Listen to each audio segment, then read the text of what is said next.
performance. Do your job. And the Tigers regain the lead.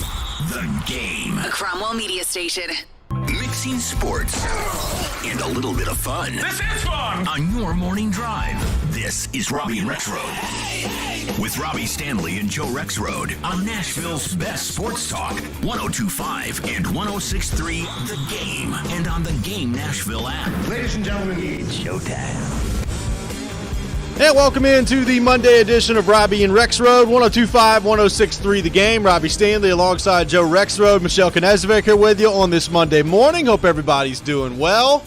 Joe Rexrode, a wild weekend of college basketball. Good morning. How are you? I'm good. I just turned up Twitter and I'm seeing Michelle Knezovic on TV last night with Jill Jelnick. Nice. Yes. Nice. Talking some NCAA tournament. I'm good, but I feel like Michelle living her best life with some hoops going on here. This honestly was top tier career moment, best weekend of my life. Nice. I think it was 21 hours on Friday and then all day Saturday, Sunday. It was awesome. It was freaking awesome. We need more college basketball around here. Damn it. You need to I was going to say you need to move to Lexington. You used to live in Lexington, Kentucky, like Chapel Hill or something where like college Right. basketball is all that matters, you know? Chapel Hill, they got some other things to worry about right now. I was going to say they could have some big NIT games, but they're not in there. We're good. They declined. You know what? I think we'll just pass on that one. It's good stuff. Wild weekend of ball here in Nashville. I took in Alabama-Mississippi State game the other day. Was surrounded by Bama fans. That was fun. Really enjoyed that. But congrats to Alabama winning the SEC tournament. It was chalk in terms of the top two seeds getting to the final yesterday, and Alabama handles business against Texas A&M. And I will say, we know the stories that are surrounding that program off the court, and there's a lot of chatter about that just from people I was around this weekend at the SEC tournament. But that team is pretty darn good, and they win the SEC tournament, and they're the number one overall seed in the NCAA tournament, and an SEC regular season championship, and now an SEC tournament championship, and a number one overall seed for Alabama. That team is very, very good. Yeah, no, very good. Peaking here because Texas A&M, which of course handled Vanderbilt in the semis. I thought Texas A&M was really going to give them a run, and they really didn't at all. No, they just completely outclassed them.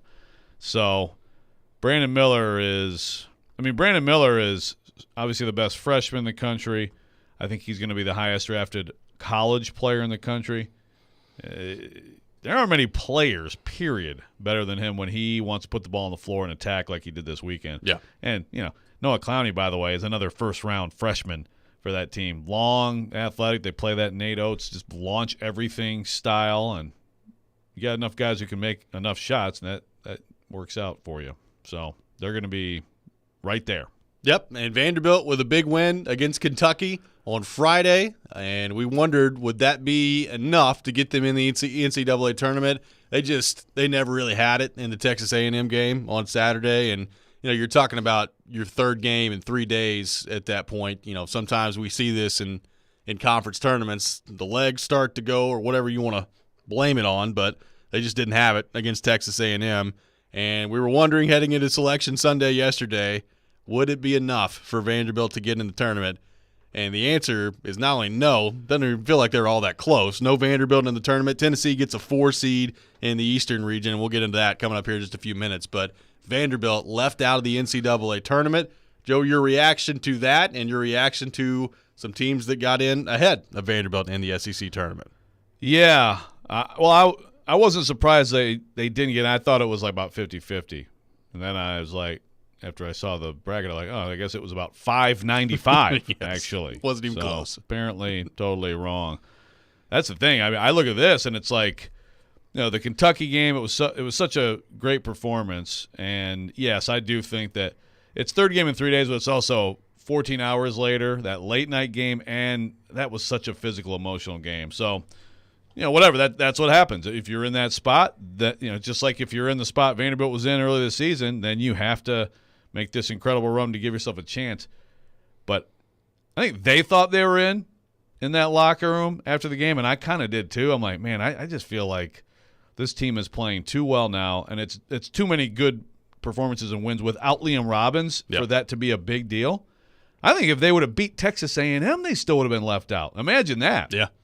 Like if they would have beat Texas A&M, and then they play Alabama yesterday and lose. But let's say it's like a decent game. I think most people are like, okay, well, they'll be a 10 seed. Yeah. And I think they would have been left out, which is what happened to Texas A&M last year. So I know some people say the conference tournaments don't mean anything. Well, you can look at a lot of teams in the bracket right now and see some impact from conference tournaments if they had games that meant a lot. But that's some serious disrespect for Vanderbilt. And honestly, I mean, ultimately, like, again, you can't dig that hole.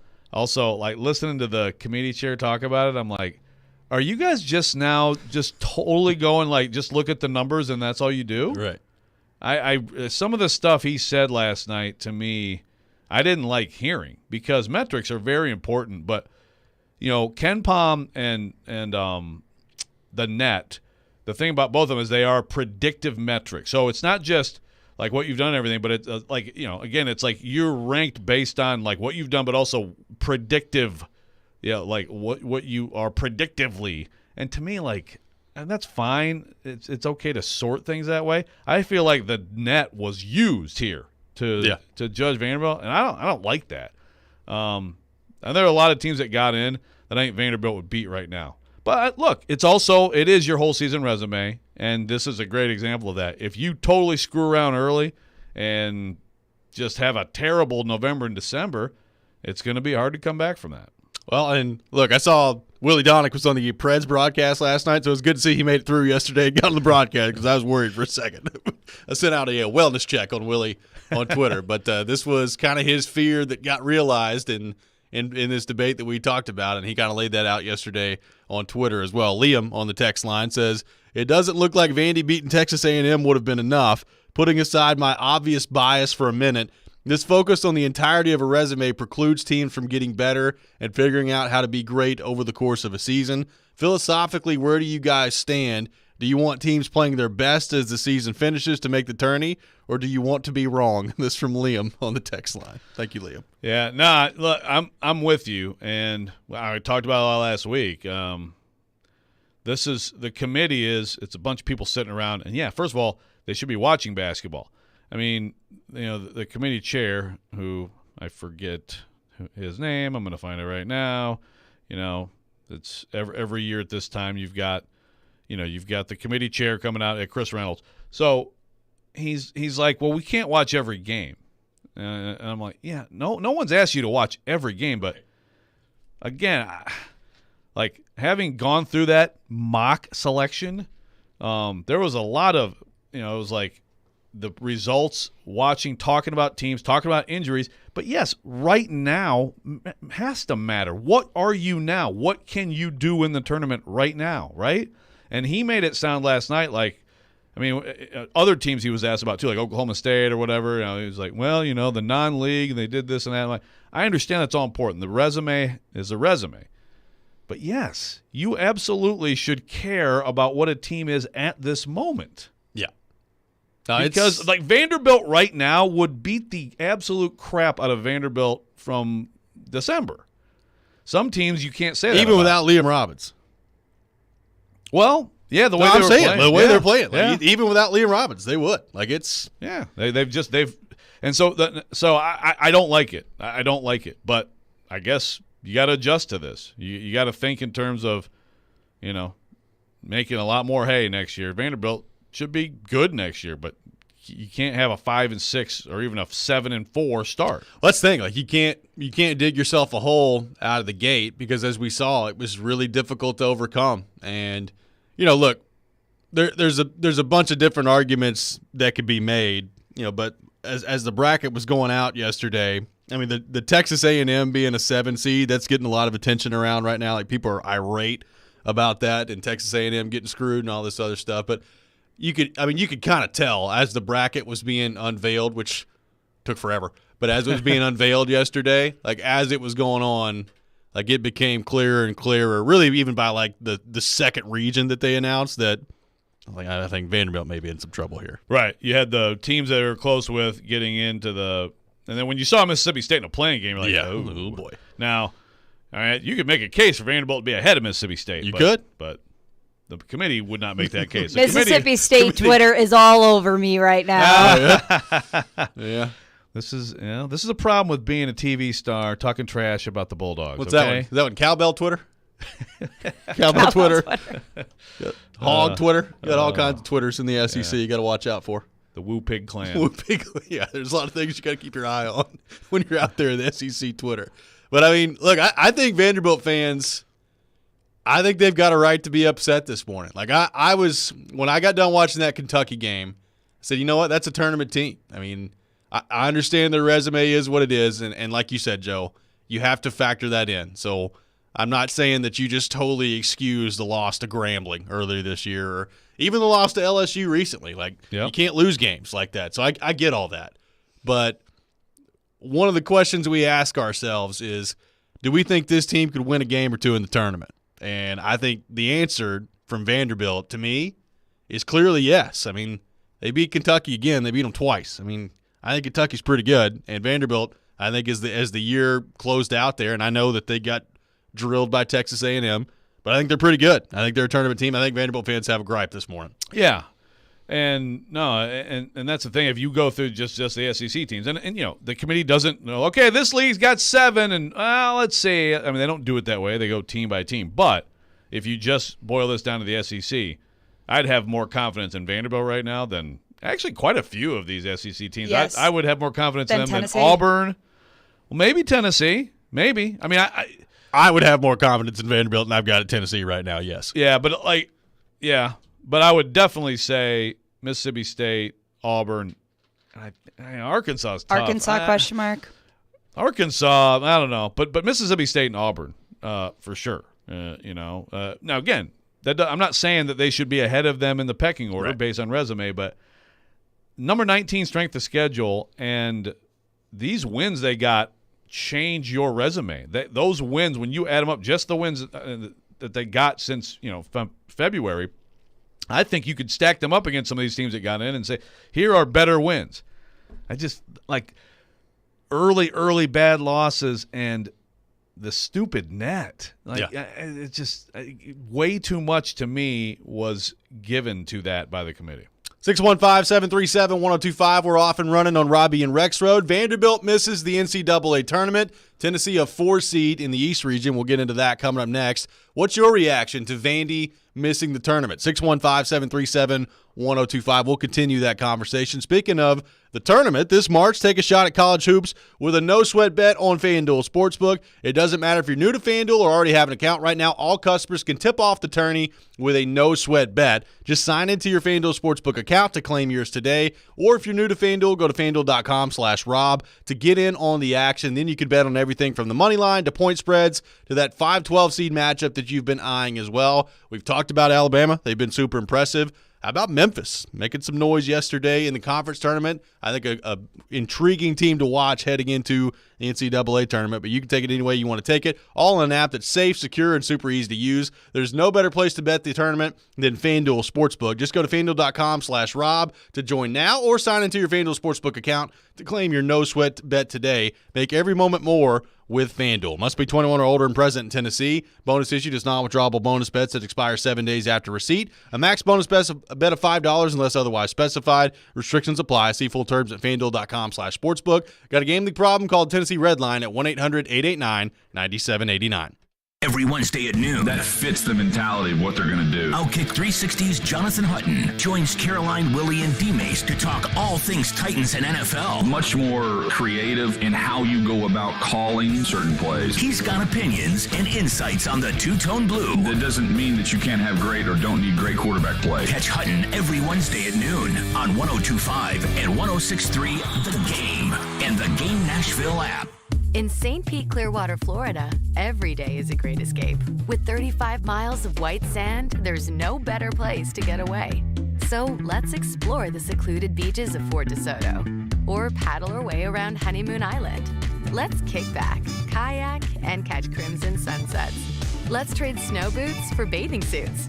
Let's make today and tomorrow a beach day. Let's shine. Plan your escape at visitstpeteclearwater.com.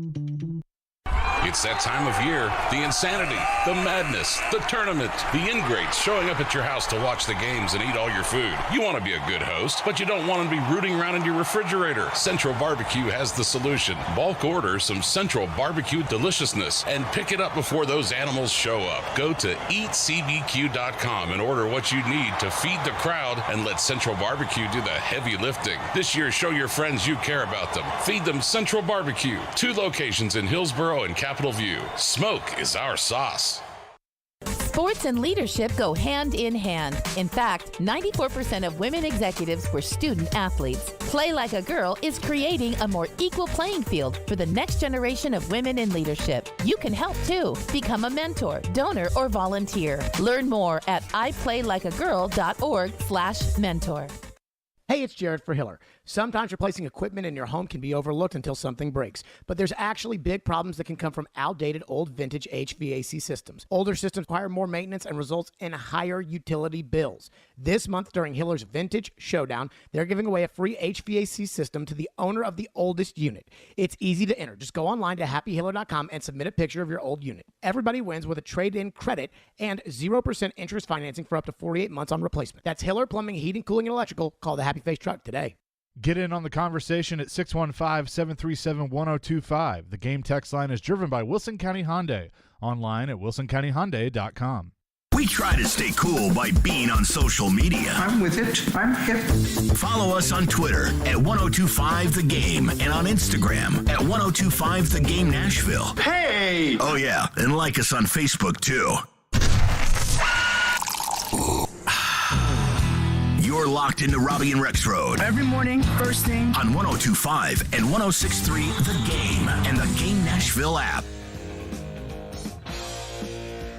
Welcome back in, Robby and Rexrode, 1025, 1063 The Game. Robby Stanley, Joe Rexrode, Michelle Knezovic here with you, streaming live on Twitch, Twitter, YouTube, and Facebook. Our video streaming brought to you by Superbook. We are live from our 1025 The Game studio, brought to you by Hiller Plumbing, Heating, Cooling, and Electrical. Taking your thoughts, 615-737-1025. We'll have Wes Rucker from Go Vols 24/7 coming up at 6:30. Get his thoughts on the Vols heading into the NCAA tournament as well. Got a texter that says, Vandy being snubbed is proof committees don't work. Bring back the BCS with multiple exclamation points.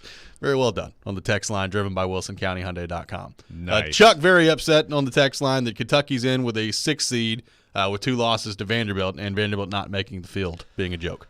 So Chuck says Kentucky is a 6 with 2 losses to Vanderbilt. Vandy doesn't make the field as a joke. And I said, well, but you can't isolate that. You have to look at their entire resumes. Kentucky has a better resume than Vanderbilt. I mean, Kentucky was easily in the field. We know this. By the way, Kentucky won at Vanderbilt. Let's remember that. They did do that. So what seed did you think? So then he says, you think they didn't get a 6 base on their name alone? It's so funny because so many years in this tournament, Cal's been like, he's like so mad about the seeding, and now, no, Chuck, they didn't get the 6 in their name alone. How about the name North Carolina? Have you heard of that program? Yeah, they're not in the tournament. It's amazing. What's your seeding for Kentucky? What do you think they should have been? I thought they should have been a 7. 7. I kind of figured they'd be a 7. They were a 6, 7. I thought they were going to be a 7. They got the 6. Again, here's unless you're a 1 or 2, I don't know. I don't look too much at it, but I mean, so one other thing to remember on seeding is that they do have this. So there's like all these rules they have to make it fit. Now they've loosened the rules on rematches and like league opponents because football has made it so we have 27-team league, so it's hard to do that anymore. But a team can move up 1 or 2 from whatever they are seeded to make it fit. So Kentucky could have been a 7 in their eyes, and Texas A&M could have been a 6 in their eyes, and they made the bracket fit by moving them both. That is possible. I haven't looked at you could try to really like dig in on the bracket and see if maybe like that might make sense. I know Michigan State one year was moved down a seed to make it fit, and they were of course pissed about it. But I mean that happens. But yeah, they're 6 or 7. Don't be mad at Kentucky. Be mad at Mississippi State, okay, Vanderbilt fans? Yeah, I mean, Vanderbilt is better than them. Be mad at the committee, who apparently had Vanderbilt as like the 94th best team in the country. That is absolutely bizarre to me that they were not first 4 out. And UNC, Clemson? Yeah. And the thing is, Chris Reynolds also said at one point, he's like, well, the net, it's just a sorting tool. It was when he interviewed with ESPN, he's like, well, we just use it to sort. And I'm like, there is no way that you didn't look at it with Vanderbilt and dock them. There's no for it, way. right? Yeah. I can't buy that. I disagree with that. William from Madison on the text line says, hey, it's not all bad for Vanderbilt. When I went to bed last night, they were the 3 in the NIT, and now they're the 2, so tomorrow I guess they'll be the 1. It's from William from Madison on the text line. Yeah, apparently the NIT bracket was incorrect at first and now has been rectified, and Vanderbilt's a 2 in the NIT. Yeah. So they get excited. The NIT needs more of a committee to put its brackets together. Very encouraging. Count things up.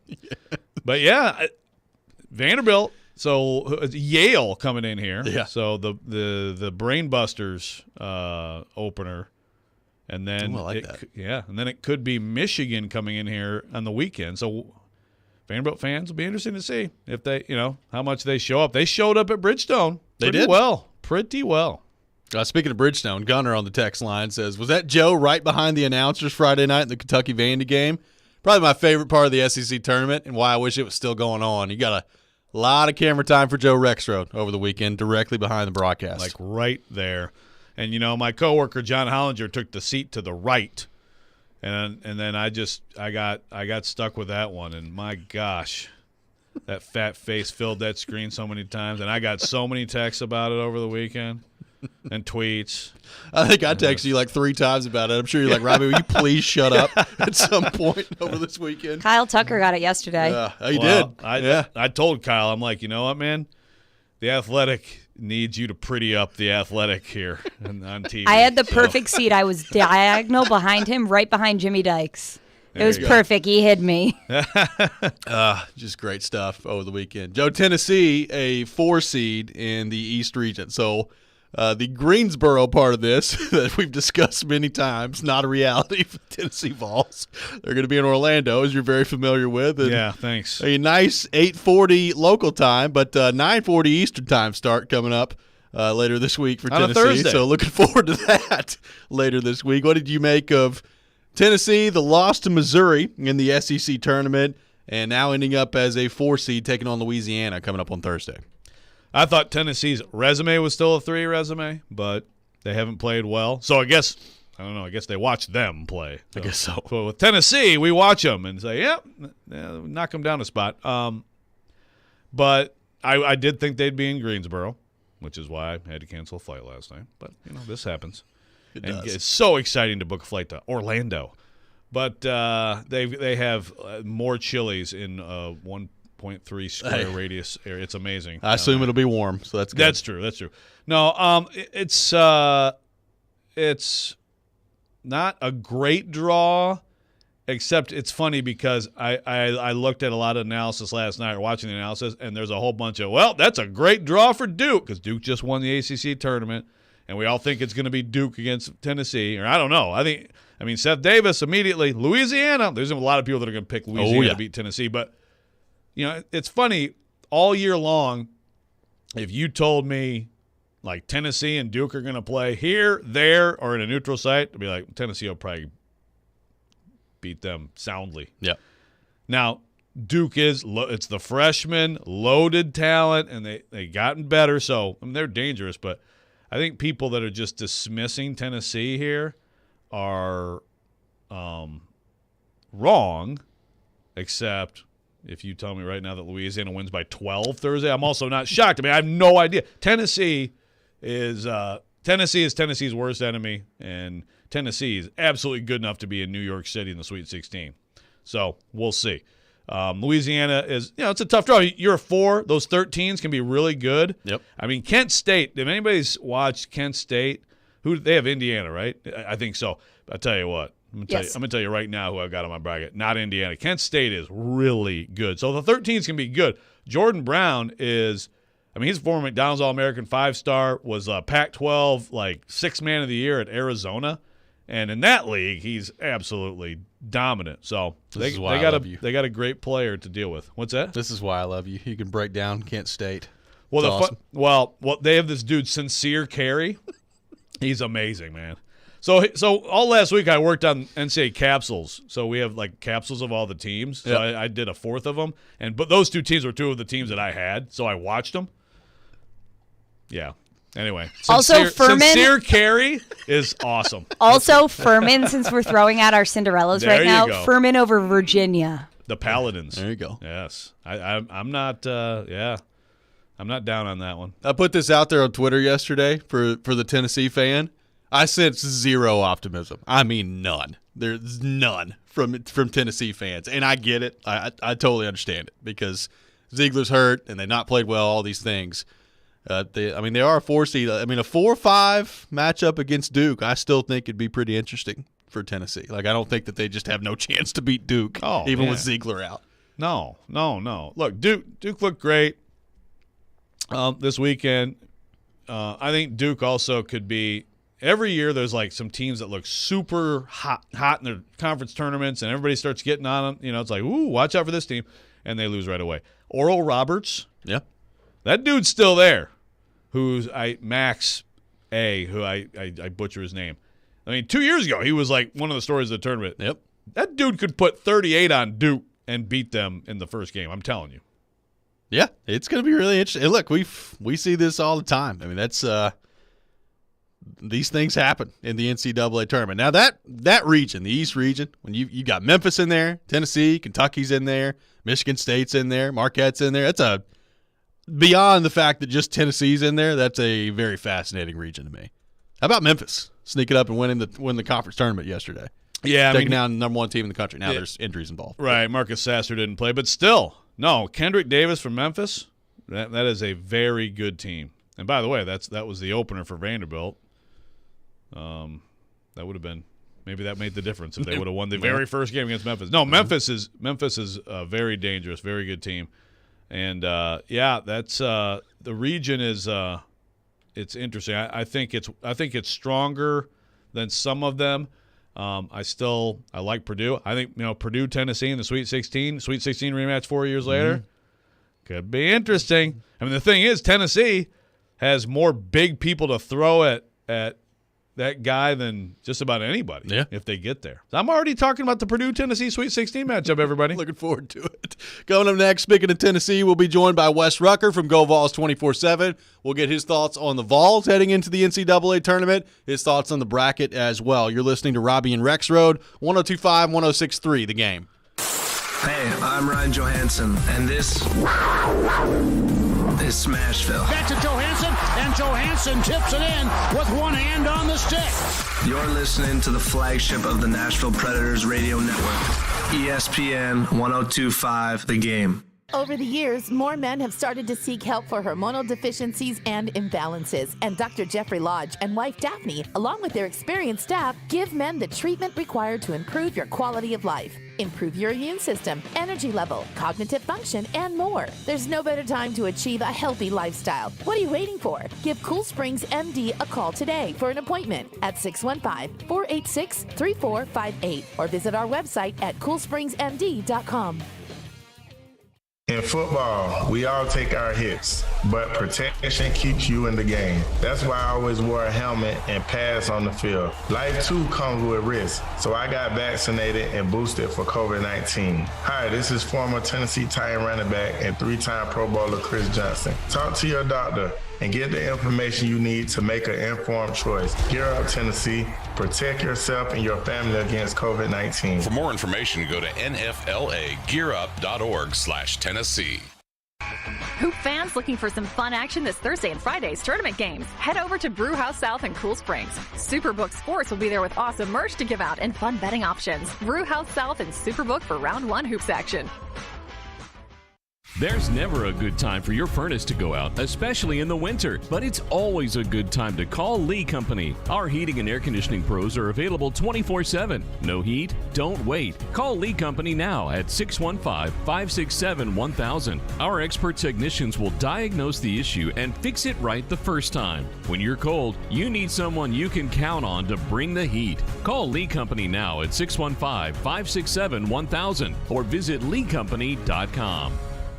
If you missed the latest from Chase and Michelle, Well, Mike Garofalo says that the Saints are closing in on a deal to acquire quarterback Derek Carr. There you go. Pregnant pause. That was good. I know. I was like, man. Good job. man. Good job, reporter. So I've noticed that name's starting to pick up elsewhere too. Heck yeah. So, it's I the said you brand. embrace it. I heard you talk into Chase's ear and say something about signed, and I immediately start typing in Jeffrey Simmons onto my thing. I'm like, oh my gosh. And then, of course, it's not that. But are we surprised? I mean, I think the Saints were. I look at that division, too. If he goes to the Saints, then, okay, you have a very, very good shot of winning it because everybody else's quarterback has a big old question mark in front of it. Panthers, Falcons, and Bucks. So pretty good landing spot. And I guess that means the Jets are still in on Aaron Rodgers. Chase and Michelle, weekdays from 9 to 11 on 102.5 and 106.3 The Game and the Game Nashville app. When you want live and local. If they were just better at the offensive line. You can be a contender in the AFC again. They've had more winning seasons than not. 102.5 and 106.3 The Game has you covered. Looking for some national programming? Why do I want to get a running back like that 5 more years? The AFC now is so deep at quarterback. Check out 94.9 The Fan. Nashville's home for all things sports is 102.5 and 106.3 The Game and 94.9 The Fan. Hey, Smashville, this is Sean Henry. You're listening to Nashville's best sports talk, ESPN 102.5 The Game. Welcome back in, Robby and Rexrode, 102.5, 106.3 The Game. Robby Stanley, Joe Rexrode, Michelle Knezovic here with you on this Monday morning. Looking ahead to the NCAA tournament, and to help us do that, we go to our 102.5 The Game phone line, driven by WilsonCountyHyundai.com, and welcome in our good friend Wes Rucker from GoVols 24/7. Wes, good morning. How you doing? Doing all right. How y'all doing? We're great. Appreciate you taking time to be with us this morning. So, Wes, we were just talking about it. Tennessee falls to a 4 seed in the NCAA tournament. They'll take on Louisiana coming up on Orlando on Thursday. What did you make of the, the draw for Tennessee in the bracket, and what do you make of this matchup coming up against Louisiana? Yeah, I think fair is the first word that comes up for it. You know, I think it's about fair. Tennessee should probably be a 4 seed right now, considering the full body of work. I don't dislike the draw for Tennessee, really. I think that certainly Louisiana, you know, as 13 seeds go, is a pretty dangerous one. You know, Jordan Walker's a very good big man.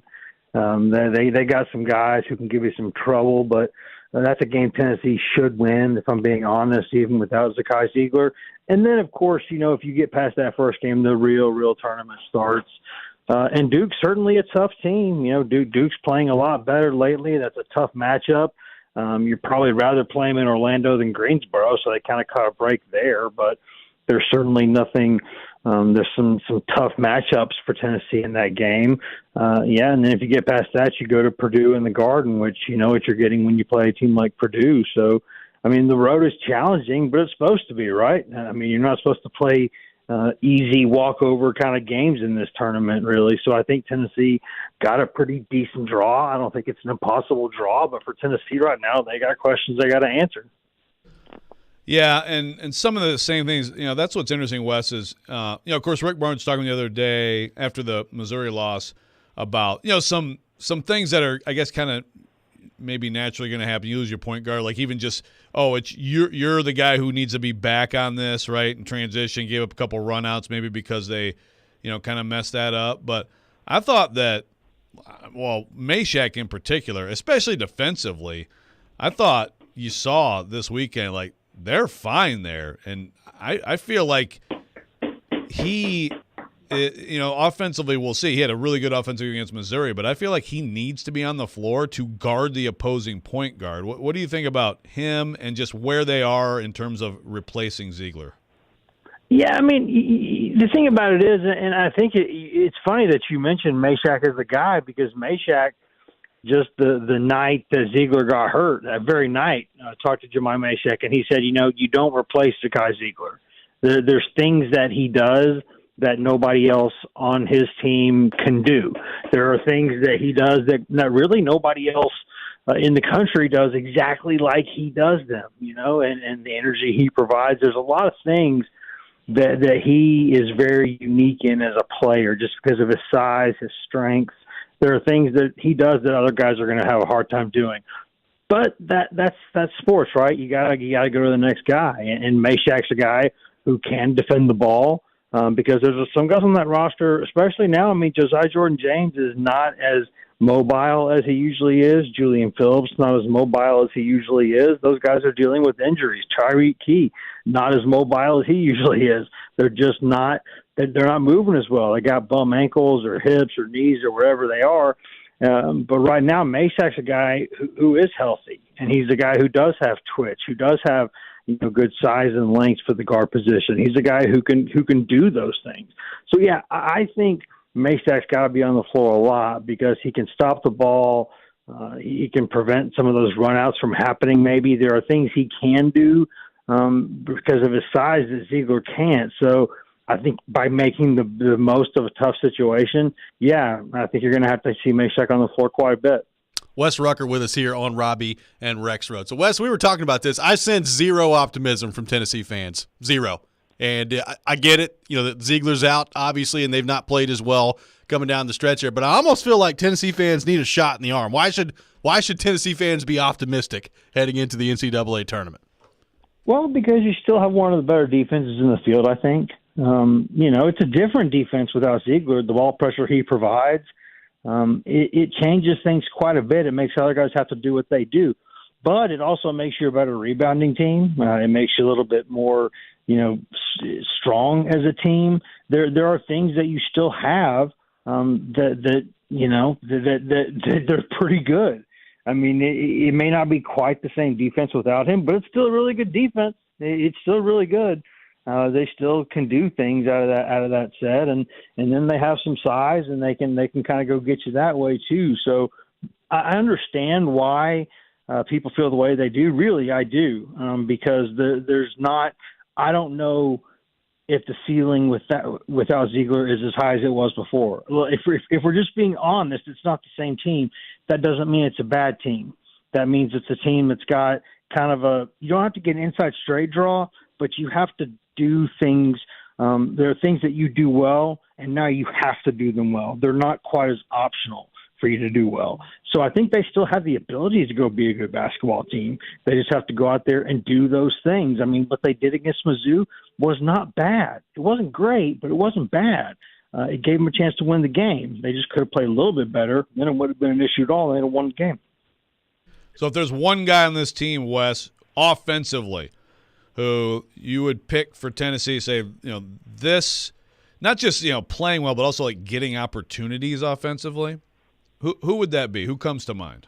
I mean, let's take Vescovy out of it. If he can get shots, obviously you're trying to get him shots, but anyone else on that roster who you'd say this guy has a good weekend offensively, opportunities, and plays well and shoots well, who would it be? I think Julian Phillips is going to be a big key for this team because he's a guy who, especially without Ziegler, they don't have as many creators. But Phillips is a guy with his size, his length, the game that he has. I mean, don't forget, this is still a guy who has some people are still projecting him to go late in the first round as a freshman. This kid has got a lot of game, and this is a time for him to show it. He's got to be aggressive. He's got to put the ball on the floor. He's got to get to the rack. He's got to get tough twos. If he's doing that, I mean, he needs to be scoring 12, 14 points a game at least right now.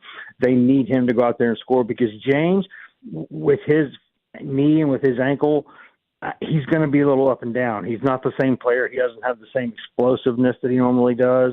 He's kind of more of a catch-and-shoot guy, a little bit different. But Phillips is a guy who can do some of that stuff. And if Phillips is not going to do it, then Olivier Cumwa has to do it. But one of those guys better be scoring 15 points in a game or the math gets hard for Tennessee to win these games. One of those two's got to be scoring the ball. Joe, or Wes, looking around the rest of the conference here, what did you make of Texas A&M being a 7 seed in the tournament and Vanderbilt not getting in the tournament? Joke, honestly. I mean, don't get me wrong. I think it's okay to punish a team for not playing a tough non-conference schedule most of the time. There are exclusions there. There are exceptions there. Texas A&M being a 7 seed is not just unfair to Texas A&M, it's unfair to everybody else in that region. If you're Texas worked all season to be a number 2 seed, and your reward is if you win your first round game, you're playing A&M in the round of 32. On what planet is that fair? On what planet is it fair if you're Texas and your second game in the tournament, if you get one, is against a team that finished second in a league with 8 NCAA tournament bid teams in the league? It's a joke. That's a joke. It's unfair to everybody in that region. It shouldn't happen. That's bad. And I do get the decision on some level most of the time to punish a team like that, right? You reward a team like Tennessee for the schedule it played and the wins it had, and then you punish a team like A&M. I would understand that, but when you do that, you're not just punishing that team, you're punishing all the other teams in that region. So I don't think that's fair at all. I think that as a 7 seed, honestly, if I'm A&M, the past 2 selection Sundays, I'm wondering what I've done to irritate the community, because obviously the community is not happy with something I'm doing in my program. Maybe it's buzz. Could be buzz. Could be. I don't know. Maybe they don't like the suits. I don't know what it is. The gum chewing, something. I don't know. That was weird the other day. It was like Stackhouse and Buzz. I was like, wow, 2 coaches with really nice suits on coaching. What's going on over here? What about Vanderbilt, Wes? Stunned by that? Surprised by that? I'm not surprised by it, honestly. I think it's a shame because you've seen this throughout Stackhouse's tenure, right? They play so much better late in the year. He gets them playing their best basketball by the time of the year. But if they get started earlier, they don't have to worry about this. It's a shame because I think there are teams that got in as at-larges that Vanderbilt would beat on a neutral floor today. I really do believe that. But that whole last 10 or whatever it is, they don't really care about that at all anymore. They look at the whole body of work. And Vandy's just got to find a way to get going a little sooner. It does. It's a shame. But when you look at it, the way the bubble was, look at the teams other than that got in, I don't know that you could look at any of those teams and say, yeah, for sure, Vandy deserves to be in over them. You know, and it's a shame because there's teams in this league, like, you know, you could say Tennessee's one of them, I guess. I wouldn't, but I think you could say that.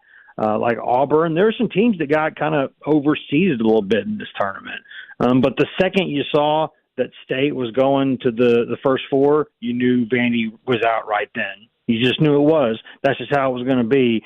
It's a shame because if Stat can get someone in that program to help him recruit a little bit more, or he can recruit a little bit better, then they can take that and use that situation he's got with developing his players, and they're not going to have to worry about this because they'll be much, much better. And it's a shame, though. It really is. But I look at the full body of work and I say, it's maybe not quite enough, but, you know, it's a shame because they're playing good ball right now. Well, Wes, great stuff as always. Looking forward to the tournament getting rolling coming up on Thursday. Thanks for being with us, and we'll talk to you soon. No problem. Anytime, guys. Wes Rucker from GoVols 24/7, our guest here on Robby and Rexrode. We'll take your thoughts, 615-737-1025. We'll look at the entire bracket as a whole coming up next. Get your thoughts on that as well, 615-737-1025. Make sure you join 1025 The Game for the 2nd annual Music City Celebrity Golf Tournament, benefiting Souls for Souls, coming up on June 7th at Hermitage Golf Course. You can put your team together and come play with athletes, musicians, and other local celebs to support a great cause and have loads of fun. Plus, you'll have the chance to win awesome prizes. You can sign up to play right now. It's or sponsor and donate at thegamenashville.com/golf. This is Robby and Rexrode, 102.5, 106.3 The Game. The college football season never stops. ESPN college football analyst Trevor Manich joins Stillman and Company every Tuesday at 4:30. They've got to do what Nick Saban in Alabama has done so successfully over the last 10 years. Presented by Houston Clinic Orthopedics on Nashville's best sports talk, 102.5 and 106.3 The Game and the Game Nashville app. Imagine yourself in a new Toyota, like the best-selling Toyota Tacoma, with powerful off-road capabilities and the best resale value in its class. Now through April 4th, you can get low 3.99 APR financing on a new 2023 Tacoma, with approved credit through TFS, excludes TRD Pro. And every new Toyota comes with 2 years no-cost maintenance included. Get complete details at buyatoyota.com. Ready, set, go get your Toyota today. Toyota, let's go places. Interest rates are rising, but not at Spring Hill Heating and Cooling. Replace your old unit fast before new regulations increase prices up to 20%. Get a new unit today at today's price and receive up to $1,500 off. Or get 18 months of no payments so the first payment is not until summer of 2024. At Spring Hill Heating and Cooling, all new systems come with a 10-year parts and labor warranty. Schedule your appointment now at springhillac.com. That's springhillac.com. If you missed the latest from Chase and Michelle. Now they're chasing Winnipeg because Colorado has moved into that third spot. They win the tiebreaker with Colorado right now. It's a log jam, but they're going to need some help. They got to keep winning, but then they're going to have to get some help, too, to make the playoffs. And look, it would be a great story if they did, and they got some games in hand to work with. But if they sell off all these assets and still make the playoffs, that would be really cool. I agree, Chase. We talked about it last week. You want to see one of two things. There's three things that could happen, but you want to see either two of them. I'm sorry. Math is hard. There's three situations that could happen. You could tank out and be in the contention for the lottery, right? Top 11 picks, and have a chance at potentially getting Bedard. Yep. Leap the bed for Bedard. Yep. You could keep winning, and the Preds just barely sneak into the playoffs. Or three, you could kind of win. Stay where you are. Be mediocre. You're not in that top 11. You don't make the playoffs, and then you're kind of just in this weird middle spot. Two of the three things I'm totally cool with happening.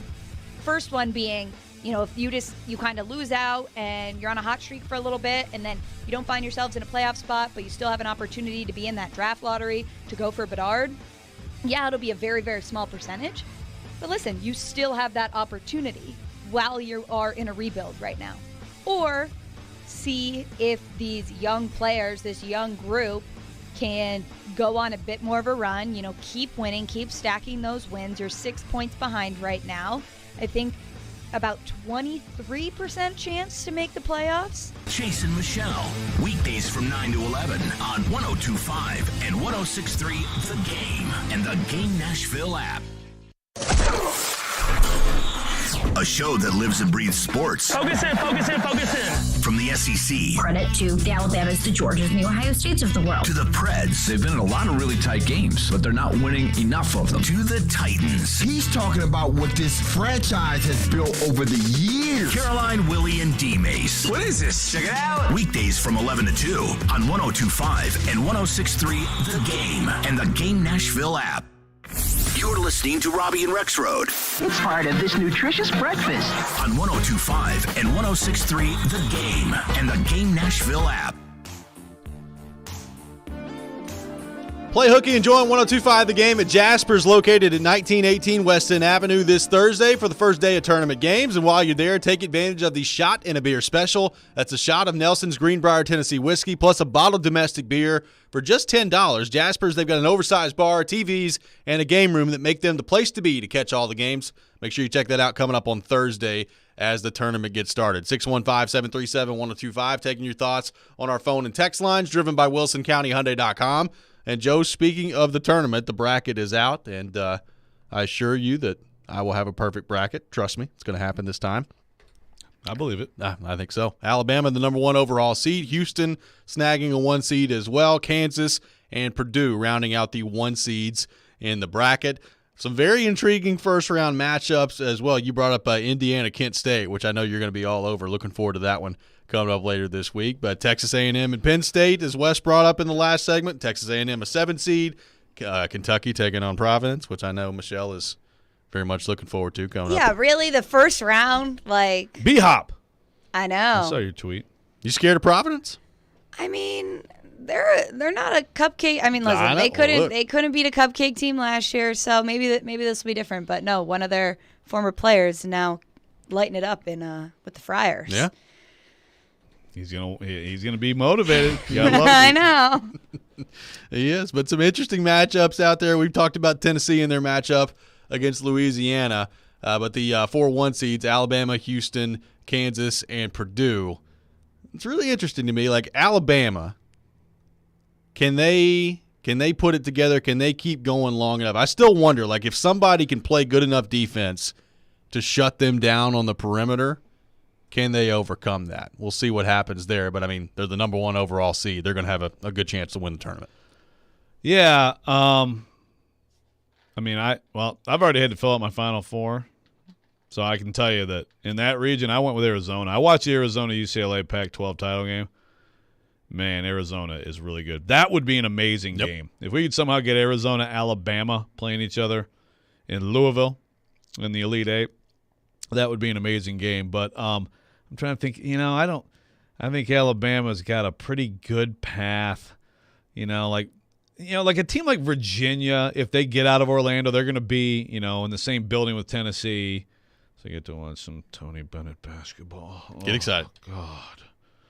If I could just bring John Glennon in to have to watch this from 48. Nah, it's going to be Furman. 48 to 44. Well, it could be, but but they, as hard as it is to watch Virginia sometimes, that is the type of team because they're so sound defensively and they slow the game down so much that could be problematic for Alabama. But yeah, I mean, also definitely. I mean, the Paladins could absolutely beat them, and honestly, for the good of humanity, that might be okay. This is another thing with Vanderbilt. Vanderbilt's fun.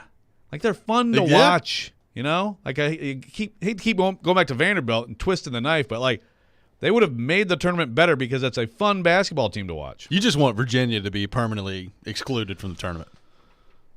That's what we've determined here. In the year 2000, Michigan State won the national championship, and Dick Bennett, Tony's dad, who was the nicest guy ever, was Wisconsin's coach. I had to cover 4 Wisconsin-Michigan State games, including the final freaking 4. They were a terrible 8 seed that somehow beat Purdue and got there, and every game was 49 to 46. It was awful. So I still, going back to Dick Bennett and all the way through Tony Bennett, I respect what they do. I just don't like watching it. Yeah, I don't blame you. I don't like watching it either. Yeah, I mean, you are a college basketball hater, so you texted me the other day, hey, let's see if one of these teams gets to 30 by halftime. I get it. So we need more Vanderbilt, less Virginia. No question. There's always the 5-12 matchup that people look at. You've got San Diego State and Charleston in the South region. In the Midwest region, you got Miami and Drake in the 5-12 matchup. St. Mary's and VCU. And then in the East region, of course, it's Duke and Oral Roberts. Which 5-12 intrigues you the most? A lot of people riding high on Charleston and San Diego State.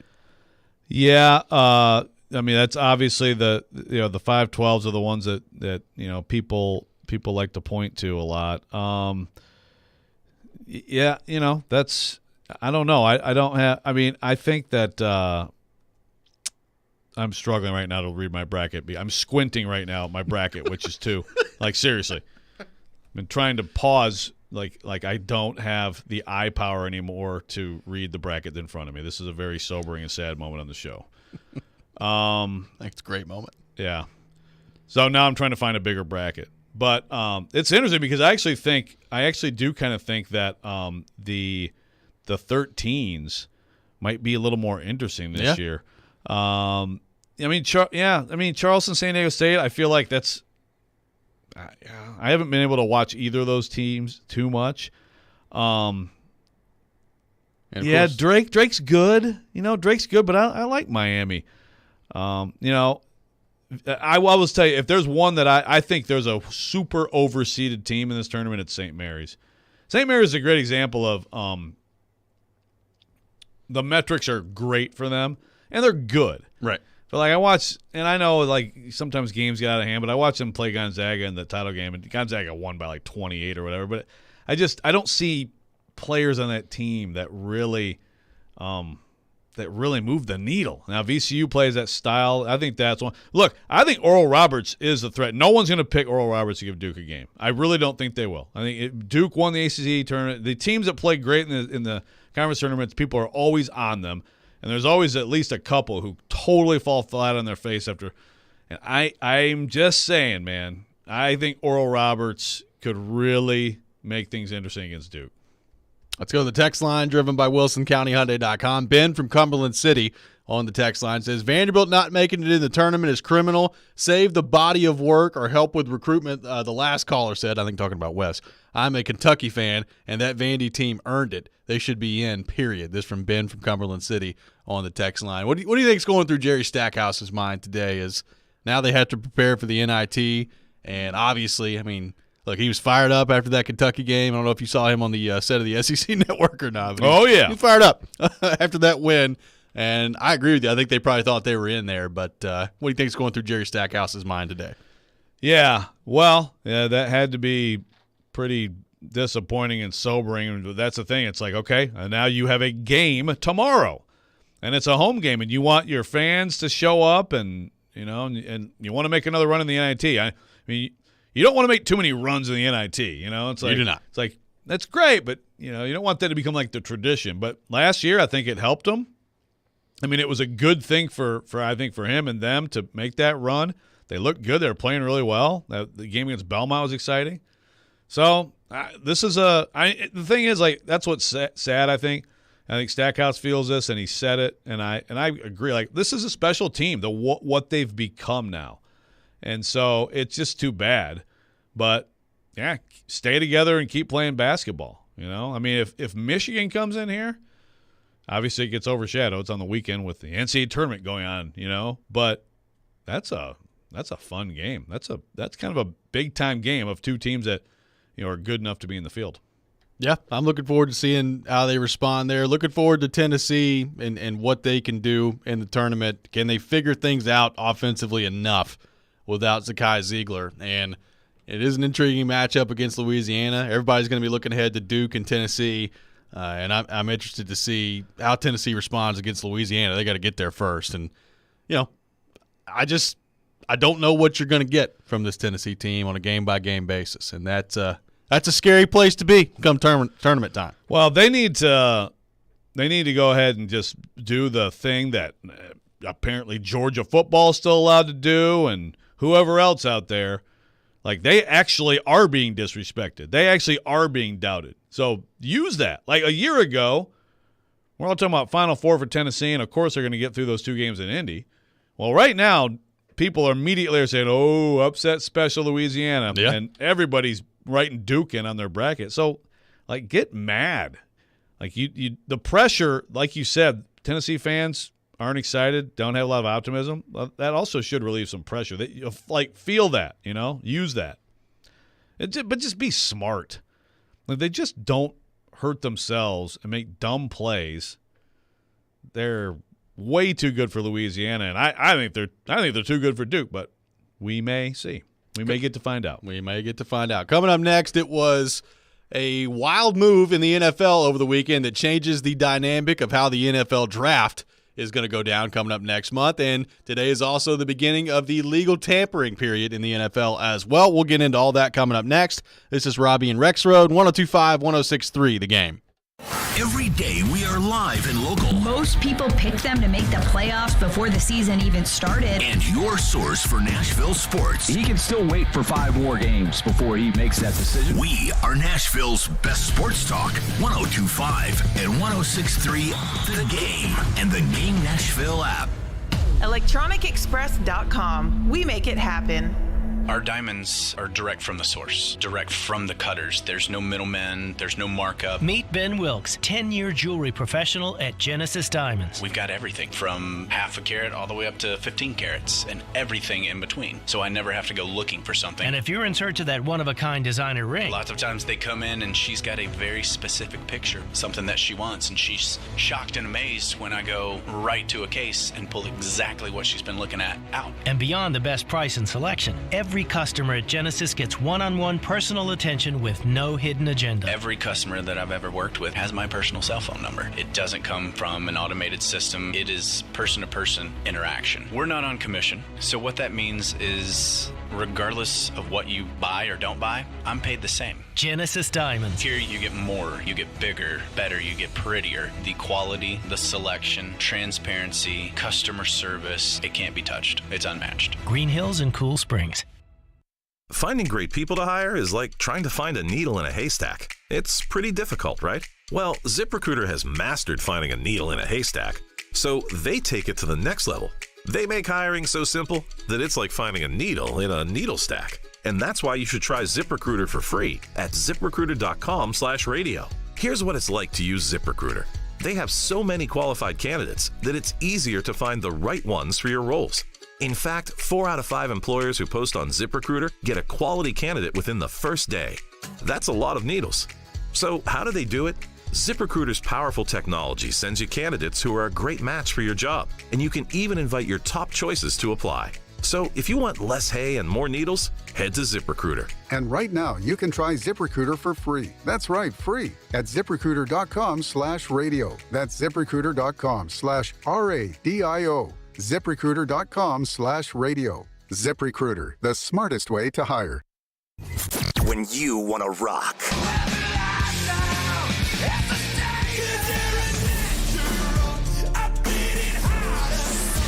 Let's go, don't wait. This night's almost over.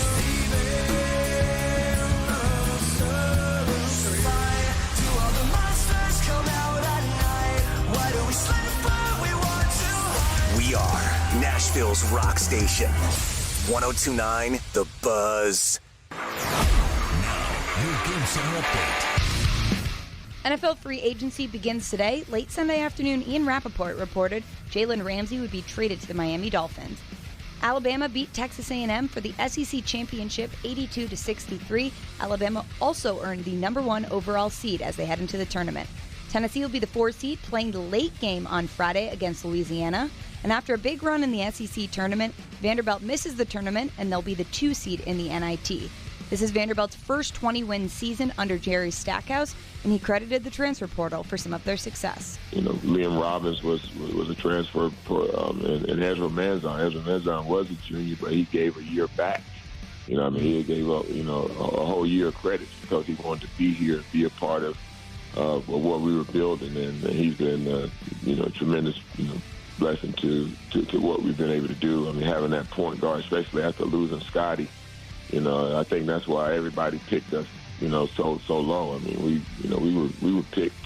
Anybody that said they had us finish in the top half, they get straight up lying. All this. This report is brought to you by the law offices of Amanda Gentry. I'm Michelle Knezvik for 102.5, 106.3 The Game. Live from the Hiller Plumbing, Heating, Cooling, and Electrical Studios. WPRT-FM Pegram, WPUC HD2 Laverne. Robby and Rexrode. Chase and Michelle. Caroline, Willie, D-Base. Company.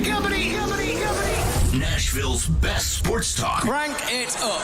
102.5 and 106.3. Cranks it, he scores! On both sides of the ball. One big possession. Touchdown, Middle Tennessee. The Game. A Cromwell Media Station. Mixing sports and a little bit of fun. This is fun. On your morning drive. This is Robby and Rexrode. With Robbie Stanley and Joe Rexrode on Nashville's best sports talk. 102.5 and 106.3 The Game. And on the Game Nashville app. Ladies and gentlemen, it's showtime. Hour number 2, Robby and Rexrode, 102.5, 106.3 The Game. Robbie Stanley alongside Joe Rexrode. Michelle Knezvik here with you on this Monday morning. Taking your thoughts on our phone and text lines driven by WilsonCountyHyundai.com, 615-737-1025. Joe, today is the beginning, I believe at 11 a.m. Central Time today, the beginning of the legal tampering period in the NFL. We'll get into that a little bit more coming up here in just a few minutes. But there was a big move made on Friday over the weekend that affects the way that the quarterback dominoes are going to fall in the NFL draft. The Carolina Panthers trading with the Chicago Bears and moving up for the #1 overall pick. Now they send pick number 9, pick number 61, a first-rounder next year in 2024, a second-rounder in 2025, and DJ Moore, wide receiver, formerly of Carolina, now with Chicago, to the Bears in exchange for the #1 overall pick. So a heavy price paid by Carolina. You're talking about 2 first-rounders, 2 second-rounders, and DJ Moore when it's all said and done. And now the Carolina Panthers have the #1 overall pick. Now, I would assume if you're doing that, you're getting a quarterback with that pick. So we know that Carolina is going to take a quarterback at the top of the draft. What did you make of that move by the Panthers, and how does that maybe shift the way the quarterback dominoes fall when you look at now where the draft stands with Carolina picking at number 1 overall? Okay, so first of all, it's a massive deal, and I immediately thought of, okay, so what would the Titans have had to do? I mean, probably about what we were talking about, a whole bunch of picks and Jeff Simmons. Yeah, I mean, they moved down to number 9. They 11 is did. just It's 2 only spots away. Two more, yeah, it's only 2 spots difference. So obviously it was in hoops, hysteria. But I saw, wasn't there a report that Carolina is now considering trading back out of one? I did see that. Who had that? Dov Kleinman, Yeah. I saw it from. Okay, which is interesting. But the thing is, it's like it's almost one of those things where it's like, well, look, if your quarterback is not the same as someone else's quarterback, and you can let them come up and get their quarterback, and then you can get assets and still get your quarterback, hey, maybe worth it. Recoup a little bit of what you just gave up to get there. So, but Carolina obviously was a team. I mean, yeah, they're going to come away from this with their quarterback, right? It's just going to be fascinating who that may be. Well, and now how does this affect the AFC South? Because it's one thing the Titans not trading up to get the number 1 pick. Like we've talked about that in terms of the cost that it would take and trying to figure out whether or not that's worth it. We've always, and I think you would agree with this, we've always kind of felt like that was probably a long shot for the Titans to trade up to get the number 1 overall pick. They should have done it, but yes. Right. But the Texans and the Colts, like they're going to have to pick a quarterback, and the Texans, Lovie Smith on his way out the door, a nice double bird to the Texans. Yep. They're at number 2 overall. The Colts at number 4 overall. I mean, they're picking quarterbacks, at least we think. And now you've got Carolina that's moved up a spot ahead of them, and they weren't able to do it. They weren't able to trade up for that number 1 overall pick. So whether it's Bryce Young or C.J. Stroud or whoever it is that Carolina likes to take number 1 overall, I mean, that affects who Houston and Indianapolis is going to end up with now too. Yeah, so it's good news if you're the Titans, just in terms of maybe one of them. I mean, to me, it would be good news for you if you're the Titans if Carolina sticks there and drafts Bryce Young, because then Bryce Young doesn't go to one of your division rivals and doesn't torment you forever. That's what I think about Bryce Young. Made that pretty clear. Right. But at least, unless they trade into it, which is, I guess, possible, neither of them is going to get that first crack at the QB. And again, I'd love to know right now, with all of these teams, who's your guy? I mean, is someone just totally enamored with Anthony Richardson? How many? I'm sure somebody is. I'm sure somebody is, but I mean, enamored enough to go there at that, that high? I don't know. I mean, Levis, and also I'd love to know, just through all the teams in this league, just Stroud, Young, who do you have ranked higher? I think some teams definitely would have Stroud. I think they're crazy, but I think that's very possible. Stroud's accurate. He's good. He's good. He doesn't have the size questions. No, it's wild. Like, I heard some people talking about it this weekend of how Anthony Richardson probably has the highest ceiling of any quarterback in the draft, but also the lowest floor of any quarterback in the draft. Like, the discussion on Will Levis right now is really interesting because the tools part of it and the physical gifts that he has are, I think, really intriguing to a lot of teams. And there was also, and I forget exactly who it was on ESPN. I need to go find it. There was somebody on ESPN that said last week they don't believe that Will Levis is good enough to be a starting quarterback in the NFL. Like not even a good, not an elite quarterback, like a starting quarterback in the NFL. That happens all the time in the first round. Yeah, I mean the range of opinions on Levis, Richardson, and even Young to like some degree. Like I feel like most people think C.J. Stroud's at least going to be solid. He's got the size, he's got the accuracy.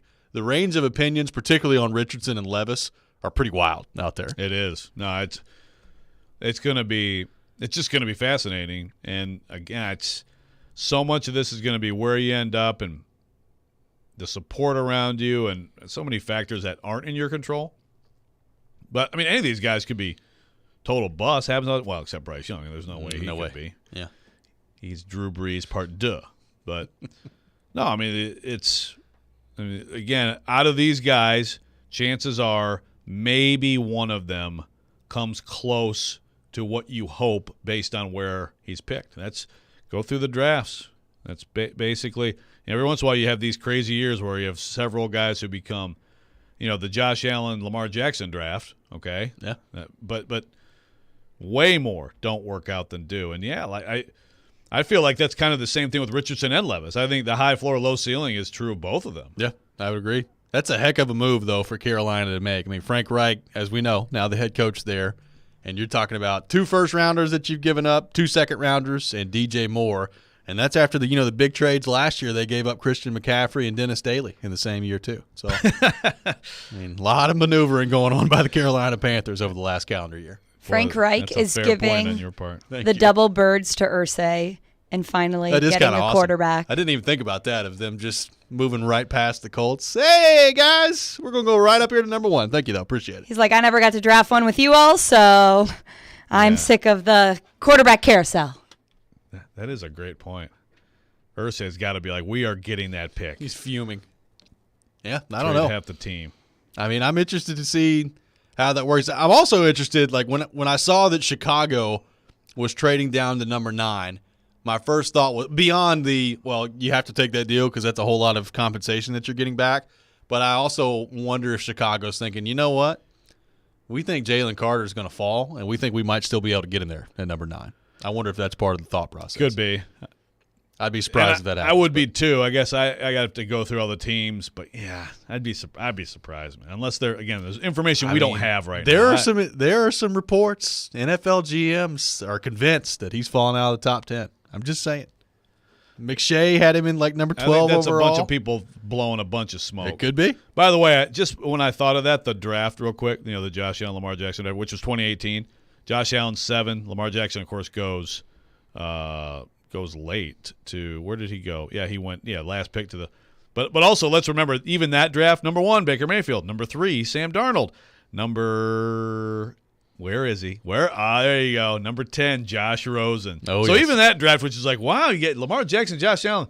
Yeah, you still had 2 absolute busts and 1. I mean, Baker Mayfield is not number 1 pick career, right? Not even close. So this is what happens. The Josh Rosen pick is still one of the most amazing things ever. It's too bad he wasn't good because he is hilarious. He would have been like a big personality in this league. Oh, yeah. He just wasn't good at football. I've never really seen it's 1 year. Arizona drafts him.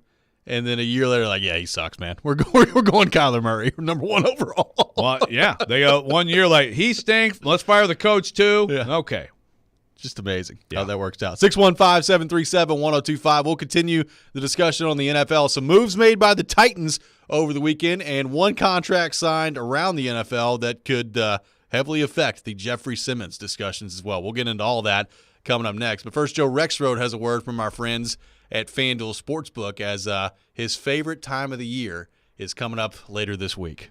That's right. It's happening, folks. It's March, and you can now take a shot at college hoops with a no-sweat bet on FanDuel. Doesn't matter if you're new or if you have an account. All customers can do this. No-sweat bet. You sign in with your account, claim it today, or if you're new, you go to FanDuel.com/Joe102 to get on the action. You can go money line, you can go point spreads, 5-12 matchups. Again, I'm going to give you this tip, because Sincere Carry is going to have a genuine hold on this tournament. Kent State over Indiana. That's my little tip for you right now. Of course, you do this all in an app that's safe, secure, super easy to use. No better place to bet the tournament than FanDuel. Go to, again, FanDuel.com/Joe102 or sign into your account. Get that no sweat bet today. Make every moment more with FanDuel. And you must be 21 or older, present in Tennessee. Bonus is issued as a now drawable bonus bet. Expires 7 days after receipt. Max bonus bet $5 less otherwise specified. Restrictions apply. See terms at FanDuel.com/sportsbook. Gambling problem? Call the Tennessee Red Line 800-889-9789. The winner is... Listen all this week to Chase and Michelle for your chance to win 4-day passes to the Bourbon and Beyond Festival. Really gearing up here, Chase. I'm excited. Oh, yeah!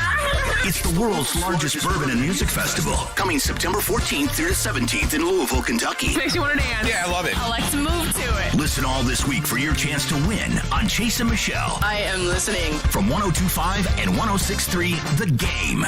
Hey, it's Jared for Hiller. Sometimes replacing equipment in your home can be overlooked until something breaks, but there's actually big problems that can come from outdated old vintage HVAC systems. Older systems require more maintenance and results in higher utility bills. This month during Hiller's Vintage Showdown, they're giving away a free HVAC system to the owner of the oldest unit. It's easy to enter. Just go online to happyhiller.com and submit a picture of your old unit. Everybody wins with a trade-in credit and 0% interest financing for up to 48 months on replacement. That's Hiller Plumbing, Heating, Cooling, and Electrical. Call the Happy Face Truck today. Actor Portrayal. Hi, I'm Diane, and my husband Jack has low testosterone. Hi, I'm Jack. I knew something was wrong when I went from feeling energetic and youthful to tired all the time and not sleeping well, putting on belly fat, and my sex drive just dropped. The fun, active Heartland lifestyle we always enjoyed was disappearing. Then our sex life declined, and eventually we just stopped. I had to do something, so Diane and I went to the sexual health specialists at Tennessee Men's Clinic. We learned that nearly half of men over 50 suffer from ED and low testosterone. It was refreshing to hear that one size doesn't fit all. They have a variety of therapies depending on age, medical condition, and lifestyle. He's back to the man I fell in love with. My energy's back. Our intimacy is better than it's been in years. I can't thank Tennessee Men's Clinic enough. Your first visit to the Tennessee Men's Clinic is only $99. They have multiple treatment options for low T and ED. Book your appointment today. Call 615-208-9090 or book online at TennesseeMen'sClinic.com. Visit our website to learn more, including side effects. Treatments extra, results vary. Welcome to Smashville. Join us at Bridgestone Arena coming up Thursday, March 16th for St. Patrick's Day as your Nashville Predators take on the Chicago Blackhawks. Make sure you purchase the special St. Patty's Day pack. It's presented by Corner Pub and it's available now at NashvillePredators.com/tickets. That's NashvillePredators.com/tickets. The pack includes 2 tickets to the game, $20 in Nash cash, and $1 lucky 1 Scotch ales at downtown Corner Pub, starting at just $129. Let's go Preds! Want to weigh in on the conversation? It's a brain booster. Slide into our DMs. Or just text or call at 615-737-1025. Our phone line is driven by WilsonCountyHyundai.com.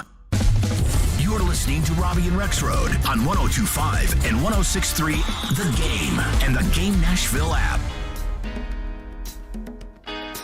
Preds fans, hang out tomorrow night before the Preds game at the Superbook Lounge in Landshark Bar and Grill, Margaritaville on Broadway with 102.5, 106.3 The Game. You can place your bets with Superbook and enjoy great food and drink specials. Plus, enter for a chance to win a pair of tickets to an upcoming Preds home game. Preds back in action tomorrow, taking on the Detroit Red Wings back at home. So this long road trip that they've been on now over with. They went 4-1-1 on the road trip, by the way, and coming back home tomorrow, taking on the Red Wings. Bleep the bed. You're not bleeping the bed. It's not going well on that front. We've winning a lot of games lately. Just saying. It is happening. So we'll see what happens on that front. Pretty wild. It is pretty wild. 615-737-1025. Joe, over the weekend, the Tennessee Titans making a move. Ben Jones released by the Tennessee Titans. So we've wondered about Ben Jones and what that was going to look like, the status of his future. Is he going to retire? What was going to happen with Ben Jones? Is that another position the Titans would have to address this offseason at center? And the answer is yes to the addressing it part. He's been released. Now, I'm really interested to see what happens with him. Like, is he going to keep playing as he moves forward here? But the Titans have moved on, and Ben Jones has been released, and that will save him about $3.7 million in cap space with that move to release Ben Jones. So what do you make of that decision by the Tennessee Titans? And now that we know that he's released, the job in front of Rand Carthon and Mike Vrabel to retool this offensive line, adding another position at center that you have to address. Well, first of all, take it away from football. I don't know that there's too many athletes I've covered that I've been more impressed with than Ben Jones and everything he brings. And honestly, I hope he's done. And that's just me. As someone who's seen a guy, the concussions last year, and that's, to me, the most worrisome of all of it. But the stuff that guy's done, I don't know that he has cartilage much in the knees either. And he's been dragging himself around playing high-level football for a long time. I mean, he really is, this term's used a lot. Maybe shouldn't be used in sports, but the guy is a warrior. And he's been just a pivotal part of this But look, when the Titans release someone and then like they include like a Mike Vrabel quote about it, you know, I mean, like that tells you something, you know. And Vrabel, you know, said, I don't have it in front of me, but you know, again, said all the things that Ben Jones has meant to that organization. So it's a big deal. I mean, to me, I think this means he's done. I think.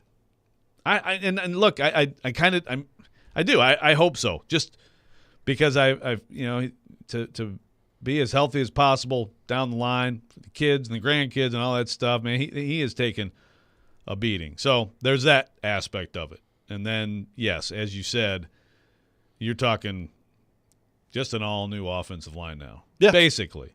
And the Aaron Brewer question there is big, is key. I think ideally Aaron Brewer is a rotational guy, but maybe he is your center. I don't know. That's a big question. I think that's his best position. If you do feel good about it, and he can do that job well, and he has done it in a pinch, by the way. I mean, he's played some center, and I think has done fine. You could have two positions still that you have figured out, but if they don't look at him that way, then obviously you have 4 to figure out here. I think 4. I think not 5. I mean, it could be 5. I mean, I don't think it's so. 4 though. Yeah. I mean, it just being realistic about it, like I already think 4 is going to be really difficult for them to figure all that out and for all of them to hit. And you're going to add a 5th to it and just revamp the entire offensive line. Like I don't know, man. I feel like Nicholas Petit-Frere, one way or the other, is going to have to be one of your 2 tackles. Be that right tackle, be that left tackle. Probably right would be my guess. So I don't know. I'm really interested. I mean, the Ben Jones part of this, I mean, look, I guess he's done, but also, like, if he was done and he knew that he was done, wouldn't he have just retired? Like, that's the other part of this that is kind of strange to me. Yeah. No, that's true. Could be still, you don't know yet. Yeah, still mulling it over, right? And again, hey, maybe Taylor Lewan and Ben Jones will like both go to the Saints or something. I don't know, but yeah, you're right. I figured that if Ben Jones was done with the Titans, it would come via retirement announcement. Yeah. But again, this was a failed physical designation, so. I mean, it's pretty clear. Like, obviously you got a new GM in there, and they are going through there and changing things. They are, for sure. They look now. I saw a reaction to this about Mike Herndon that was like, "This to me." Basically, I'm paraphrasing, but on Twitter he said, "Like this to me signifies it's a rebuild." I don't know that I'd buy that necessarily. I mean, it could just be that the Titans have decided that Ben Jones he's just too banged up and they've got to move on. I don't necessarily think this signifies that, but I mean, I guess we're getting closer. It really depends on your definition of a rebuild, because I mean, I could sit here and say, well, they have to rebuild their entire offensive line, so that's a rebuild. Yeah, I mean, like, are they actively tearing things down because they know they're kind of in no man's land right now? Like, to me, if they were doing that, then the Henry Tannehill part of this is part of that. Like that's the quote unquote classical rebuild that we're talking about. But I mean, I think you could already make a case it's some level of a rebuild just based on nothing more than the offensive line that they got to figure out this offseason. It's incredible. Yeah, sure. I mean, that's the thing. They're in a position where they have to do a lot of quote unquote rebuilding. Yeah. But yeah, it's not a rebuild, right? Until to me, Tannehill. The Tannehill decision dictates that, right? Yeah. And so he's going to be here, then I think they're just going to try to make a lot of really, really good choices, some of them low cost, and hope absolutely to God they work out. Yeah. Just hit on all fronts. It would be one heck of an offseason. It certainly would. And speaking of offseason, we know that Jeffrey Simmons and his contract are going to be a big talking point this offseason.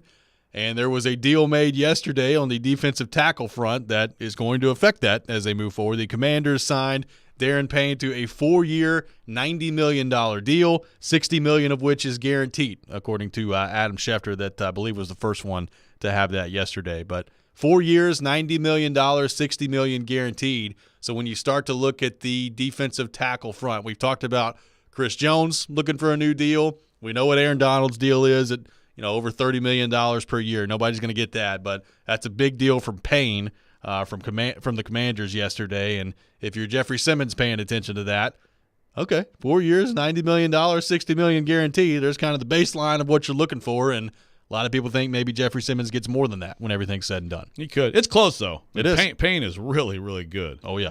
It's one of those things where, like, if you're there and watch that team all the time, it's a little different than, like, I watched that awful team one time when they played the Titans. But he's really good. But, yeah, I think you make the case that Jeffrey Simmons can get a little bit more than that. So that gives you sort of a general idea of what you're talking about with him. And now that you've blown your chance to get the first overall pick, better get that deal done. Well, I guess. Could really put a package together, I guess. But this was all Carolina just trying to get Jeffrey Simmons. Could be. Moving up to move back down to 11. Rand, we really would like Dennis Daly back, if you don't mind. Maybe Carolina did this so they could get Simmons and Tannehill. How about that? Maybe so. Frank Reich worked out perfectly. You know what? I've seen Frank these guys Reich a lot. got his butt beat by Tannehill quite a few times, so it's worth pointing out. Payne becomes the fourth defensive lineman in NFL history to receive $60 million or more guaranteed. So Myles Garrett was one of those, and then you've got Chris Jones and obviously Aaron Donald as well. So obviously he's not going to be the last. That's going to continue to move that way. Chris Jones is going to get another one. And Jeffrey Simmons, I believe, will end up on that list at some point too, with at least $60 million guaranteed. I'd be surprised if he's not. Yes, yeah, and it's going that way in this league. These numbers they're just going to keep growing and growing. There's no doubt about that. We're talking with the NHL. It's like, well, hopefully that goes up a little bit. They need some of that. With the NFL, it's going up. Yeah. I got a texter that says, if you were the GM, would you restructure Tannehill to get a little bit more cap room this season? This is from an unnamed texter on the text line. Maybe. It could be part of it. And it depends on what your plan is in free agency, right? Right now they've got some cap room. What are you doing this week? The tampering period begins today. What's your plan from that standpoint? Is it to go spend a bunch of money and sign some offensive linemen? Maybe so. If it's not, I don't know if you need to do that. Like, I don't love the idea of really doing anything with Tannehill's contract. And Jared's brought this up a couple of times too. Like, if you're going to keep him, I think I'd be fine with just leaving the contracts alone and letting them play out this year, and then you can move off of them next year if you need to. Right. Talking about Tannehill and Henry. Yeah, because obviously you do kick the can because, well, I do. So, yeah, but it's also that question tells you can do things. You can create space basically artificially by doing something like that. But I think it would be ideal, too, to just sort of these contracts that Henry and Tannehill are on, play them out this year and reevaluate. Yeah. After going 8-9. Yeah. Right now, maybe best case scenario with the offensive line. We'll see what happens on that front. 615-737-1025. It is the beginning of the legal tampering period in NFL free agency today. We'll get into that. We'll also get into another big trade that was made over the weekend that also affects the AFC. All that coming up next. You're listening to Robby and Rexrode, 102.5, 106.3, The Game. I think it's a really good move. TD, it's never the offseason for ESPN's Teron Davenport. That's something you obviously have to look at. He's always talking about what's next for the Tennessee Titans. Quarterback is a really important thing that they have to get determined. Check out TD, Mondays at 1, Thursdays at 3, and Friday mornings at 8:30. Plus, the Talkin' with TD podcast. Looking forward to that. TD is on 102.5 and 106.3, The Game. Imagine yourself in a new Toyota, like Corolla Cross, the first ever Corolla SUV, or the best-selling Toyota Camry, now available with all-wheel drive. And you can get 3.99 APR financing on a new 23 Camry, now through April 4th. With approved credit through TFS, excludes TRD and hybrids. And every new Toyota comes with 2 years no-cost maintenance. Get complete details at buyatoyota.com. Ready, set, go get your Toyota today. Toyota, let's go places.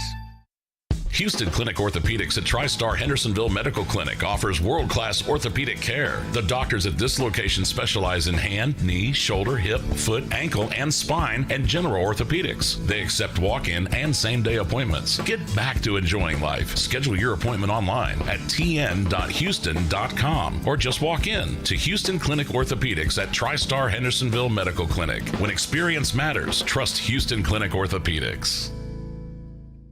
Have you seen the selection of luxury pre-owned Rolex watches they now have at Genesis Diamonds? If not, prepare to be amazed. If people really know the watch world, they come in and they're in shock. They're like, I cannot believe you have this selection here. They're able to see them, touch them, feel them. Meet Genesis watch expert Charlie Rivers, who says over the past few years, Genesis buyers have scoured the world to build a collection of luxury pre-owned Rolexes, including all the hard-to-find models. Daytonas, Pandas, Sky Dwellers, a huge selection of Submariners, Hulks, Kermits, anything that you could ever possibly want. We have every luxury pre-owned Rolex that we have here. We ensure that it's in pristine condition. So come in today and find the timepiece of your dreams at Genesis. Or if you already own a Rolex and are looking to trade for a different model or even sell it, Genesis can help you get top dollar. If you have a Rolex, definitely bring it in. I would love to see it and do a complimentary evaluation on it and see what we can do for you. Genesis Diamonds, now with one of the largest selections of luxury pre-owned Rolexes in America. Green Hills and Cool Springs. 102.5 and 106.3, The Game is live and local. And now, let's meet the starting lineups. Robbie and Rexrode 6 to 9. You are talking about a team that's building a roster. Chase and Michelle 9 to 11. He's still under contract. It's not always X's and O's. Caroline, Willie, and D-Mace 11 to 2. Trades, free agents. Let's get it going. I think this is a good hire. And Stillman and Company 2 to 6. I can give you one of the best coaches in the league. And don't forget, we're your home for all things Nashville. He scored! Nashville's best sports talk. 102.5 and 106.3, The Game. Hey Nashville, this is Vanderbilt football head coach Clark Lee. You're listening to Nashville's best sports talk, ESPN 102.5 The Game, and the Game Nashville app. Welcome back in, Robbie and Rexrode, 102.5, 106.3 The Game. Robbie Stanley alongside Joe Rexrode, Michelle Knezovic here with you on this Monday morning. We'll have Corey Curtis from News 2 coming up at 8 o'clock. We'll get his thoughts on the Titans releasing Ben Jones and the beginning of the tampering period in NFL free agency today, the legal tampering period, which is a phenomenal term that I enjoy very much. You can legally tamper starting today.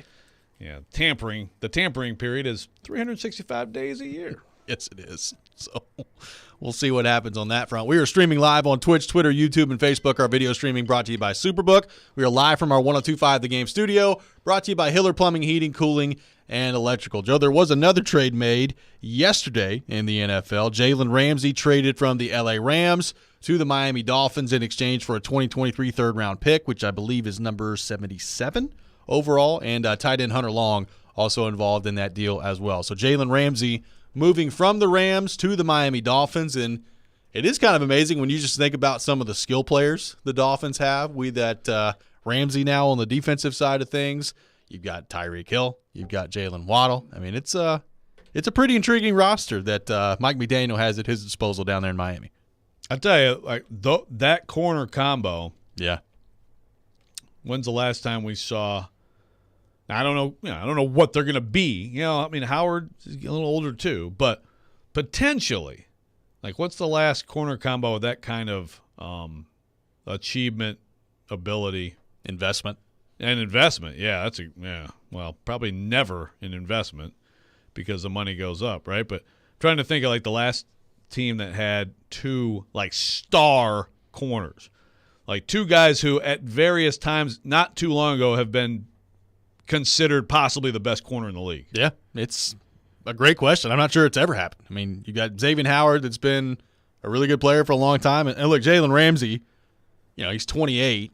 And he's been around a while now at this point, but, I mean, we've seen it. When Jalen Ramsey is on, he's top 5 corner in the league for sure. I mean, the guy's really, really good. So, now, for him, this is a good deal. Number one, you're getting – I mean, we knew he was going to be traded. We've talked about Jalen Ramsey being on the block.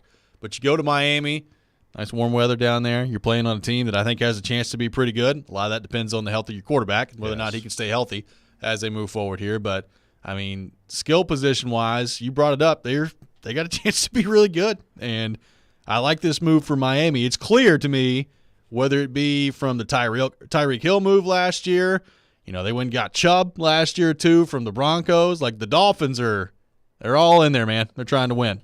Yeah, and they're in this league with – that's the thing. We always talk about the Titans, and we always talk about them in contending in the context of the quarterbacks in the league. And the Dolphins are in the same situation. But I guess they're like, well, how about if we have these two corners? Right. Maybe, but even then, it is so much about Tua. If they're not doing anything and it's just Tua, unless, Tom Brady all of a sudden just like, parachutes in opening day or something and takes over. I've seen some speculation on that front. Yeah. But at least he didn't unretire on Selection Sunday like he did a year ago. Oh, my God, time. That's right. I forgot about that. He's already made it longer than he did last year. Way to go, Tom. Such a jerk. You did that on purpose, you basketball hater. Just amazing. No, but the Dolphins are really interesting because they are doing things that are like, we can go to the Super Bowl this year, and yet I wouldn't put them still at near the top of the conference. Yeah. Chris from Atlanta brings up a good point on the Dolphins. Don't forget they got Vic Fangio to coach the defense. It's a good hire by them, no question about it. Elite DC for sure. Yeah. BP in Springfield says Cromartie and Revis, top corners on the Jets. That's a good example. Thank you. Yes, good old Rex Ryan back. That was a heck of a combo. Yeah, that's probably the last time we saw something like this. Yeah, Revis Island. That's right. I'm interested to see how Jalen Ramsey does down there. I mean, look, good for him. He got him a Super Bowl in L.A., and then that team has subsequently fallen apart based on some decisions they made. So, look, I'm really interested to see how that works out, but so much of that depends on Tua. But, I mean, we're talking about a situation where I don't know what's going on with some music in here. Sorry. Rexrode. I'm looking at ESPN.com, and there's some video. Let me tell you what the ad is for. I've muted the computer. It's some kind of car ad. Sorry. There you go. Yeah. But there's I look at the moves that have been made. Thinking back to the Mike Silver article of, DeAndre Hopkins is being shopped around, and Jalen Ramsey's being shopped around, and Derrick Henry being shopped around too. Well, one of those three has now been traded. So, and I would expect DeAndre Hopkins at some point will be traded. So what you're saying is that Mike Silver just nailed all the trades that are happening. I'm just saying. Oh, my goodness. We talked about it at the time. Him putting it in there with two guys we already knew were on the trading block, I thought was interesting when it comes to Derrick Henry. That is true. Maybe the Dolphins will get Derrick Henry too. Well, just really load up on skill position players. Go all Bama in that backfield. Yeah, just really, really get after it there. So the tampering period begins today in the NFL, which is, for those who don't know, basically a 2-day negotiating window that teams can communicate with free agents and their representatives before the actual beginning of NFL free agency coming up on Wednesday. So it's been really fascinating to watch this part of it happen because starting today at 11 a.m., this has always been the funniest part of this to me, is like at 11 a.m. today, like 11:05 will come around, and somebody will be announced like they've got a deal in place. Oh, it's like, yeah. oh, really? You guys just started talking at 11, and you've already hammered out a deal. Just speed dating. Already hammered out a deal by 11:05, huh? It's amazing how that works in the NFL. But you will see, in all seriousness, in the next couple of days before the NFL free agency period begins, you'll see a lot of deals reported in the next couple of days before the actual beginning of free agency happens that are going to happen. So really, free agency, for all intents and purposes, basically begins today at 11 o'clock in the NFL. Yep. Yeah, those agents can't wait. I mean, at least make it look a little bit like, like there's some conversations just happened today. Yeah. Can you do that? It's always my favorite. Like, oh, it's 11:03, and so-and-so has come to a deal with the New York Jets. It's amazing how that works. Some fast negotiating going on out there. But will you? Yes. Do you? Yes. All right. Thanks. Okay. Good to meet you. Oh, man. Well, David Long Jr. is someone of high interest here. We've made it to the week of free agency, and he's not been re-signed by the Titans. I mean, I would assume at this point, I'm not saying it can't happen, but the probabilities obviously go down by the day as you're getting closer to NFL free agency of it not happening. I mean, we've talked about what's the backup plan if you don't have him in there, but Like, I think you and I would both assume that Nate Davis is gone at this point. Yeah, that one, and pretty obvious. I think he's going to make some pretty decent money on the open market too. I'm interested to see how that goes. But David Long Jr., if he's elsewhere, then what do we, what is the plan for the Titans in terms of the money that they've got allocated? I mean, I guess it could be just, hey, you're either saving some money or you're spending a whole lot of money on an offensive tackle coming up in free agency. I'm interested to see how active they are this week and what that means for David Long Jr. And if it's not the Titans, where is it for David Long Jr. and what does that deal look like? I'm doubting myself seriously with the David Long thing, because not just what he is as a player, but also what I guess I thought Vrabel thought of him. I mean, the only time I ever heard Vrabel do anything but praise David Long and be very happy with how he's playing was when he talked about the repeat offender thing, and I guess that was something that was a hint. I guess could have been. And look, if you are concerned about long term moving forward that he can keep himself on the field, then okay, then that's it. That's got to be it, right? I'd have to think so, because man, unless he's asking really something that's just ridiculous. Well, yeah, and it'll be interesting. A year after no one in the league realized there's a second David Long Jr. and yes. mocking linebackers of the Titans, now the whole league is going to be clamoring for him. Look, there's a smart team out there that'll pay him, to me. Yeah. Unless it really is like you just have concerns like he's just never going to get over, having hammy situations and stuff. Well, the bottom line is the last 2 years, I think you and I would agree, he's been unbelievably important to that defense when he's been on the field, but he only played in 10 games in 2021, and he only played in 12 games this past year. So you're talking, 10 of 17 games 2 years ago, 12 of 17 games this past year.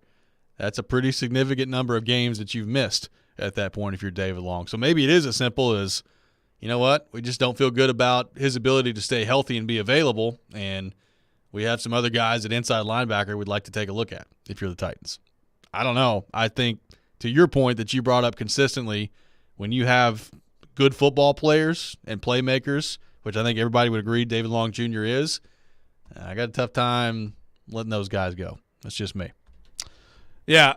So the injury thing and major belief in, like Chance Campbell or something. It's like something like that. Yeah. I would think would be part of this. I mean, you've got to not spend, and you got to cut spending in some areas. And if you're doing everything you can to fix the offensive line, I guess I could see the conversations being there has to be some sacrifice on the other side of the ball. Could be. But the problem is, I'm very interested to see what the moves are to fix the offensive line. Well, nothing obvious. The other part of this is, to me, if your goal is to be competitive next year, and we've talked about the Tannehill Henry part of this, and we know the offensive line and wide receiver. I get all that. You got to fix all that stuff.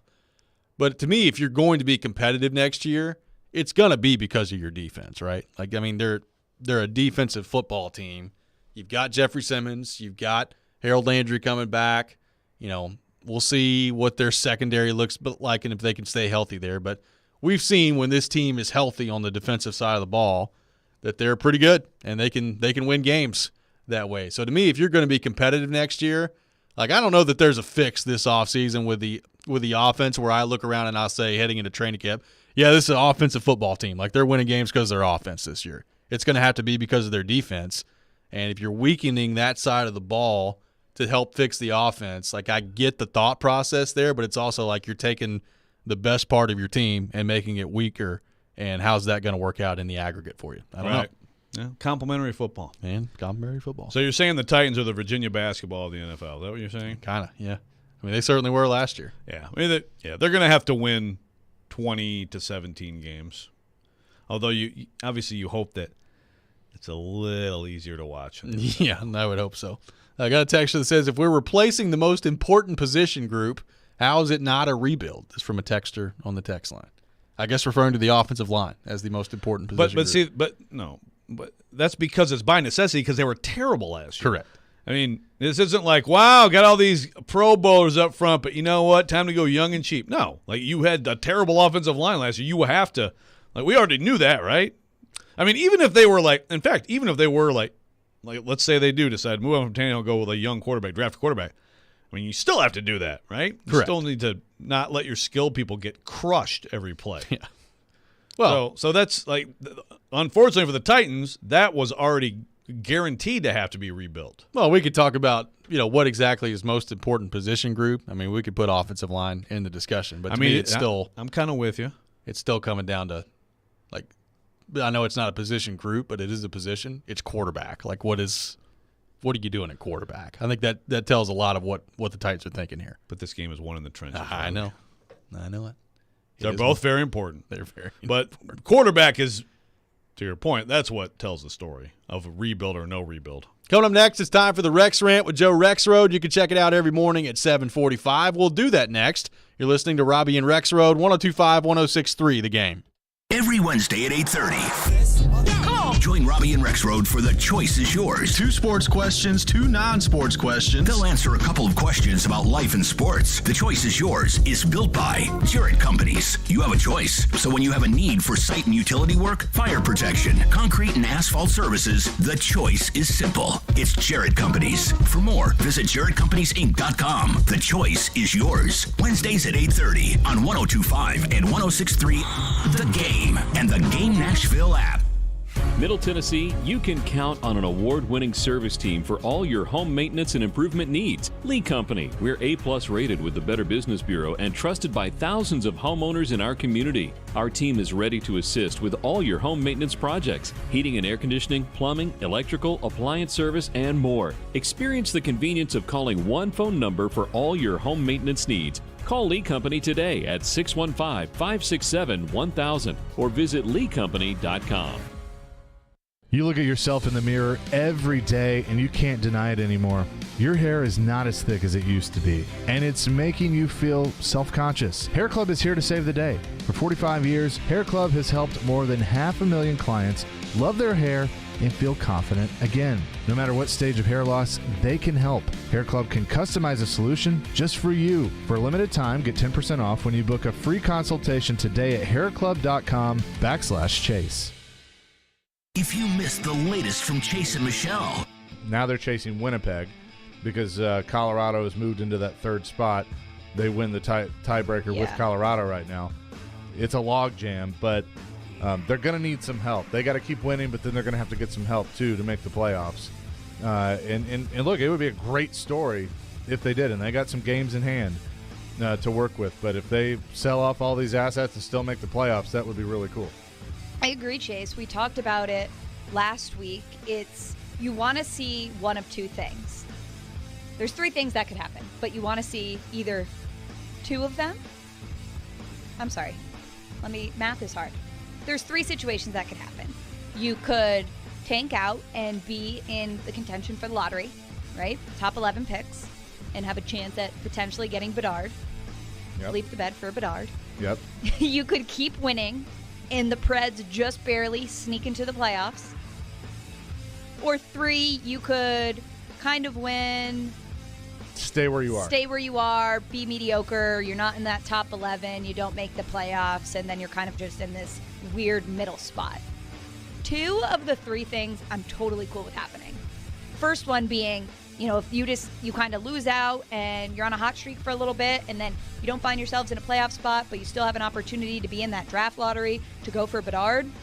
Yeah, it'll be a very, very small percentage. But listen, you still have that opportunity while you are in a rebuild right now. Or see if these young players, this young group, can go on a bit more of a run, keep winning, keep stacking those wins. You're 6 points behind right now. I think about 23% chance to make the playoffs. Chase and Michelle, weekdays from 9 to 11 on 102.5 and 106.3 The Game and the Game Nashville app. He's got big takes. It's not that freaking hard. Hand the ball to Henry. Small takes. You have to defend your decision. But all takes. They win, they lose. Just invested a lot into this game. I thought it was the worst press conference. He is Jared Stillman. I guess I'm just not a very good coach, Jared. Weekdays from 2 to 6, Stillman and Company. Presented by TriStar Moving on 102.5 and 106.3 The Game and the Game Nashville app. Good morning. Good morning. You're locked into Robby and Rexrode. I had the radio on. I'm listening to 102.5 and 106.3 The Game and the Game Nashville app. Sometimes he wakes up on the wrong side of the bed. And sometimes he's just, well, Joe. Awkward moment, let's do it. This is the Rex Rant, now on Robby and Rexrode.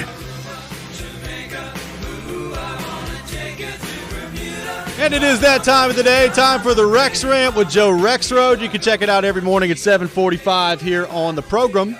Joe Rexrode, the floor is yours. I turn things over to you. Thank you. You're welcome. It's hard to rant angrily in this week because it's such a beautiful, wonderful week. It is. But, I mean, Michelle brought up, I could melt down about the fact that the Vols got a Thursday late game. Sure, you'll melt down about that. Well, melt down about that Friday when my brain is jello and this show is garbage. Sorry. Hey, little preview of the show Friday, folks. It's gonna suck. Rexrode will be going on, I don't know, an hour of sleep, maybe. God, I'm looking forward to it. But I'm not gonna rant about it. I'm gonna rant about something. I refuse to tweet about this because I'm always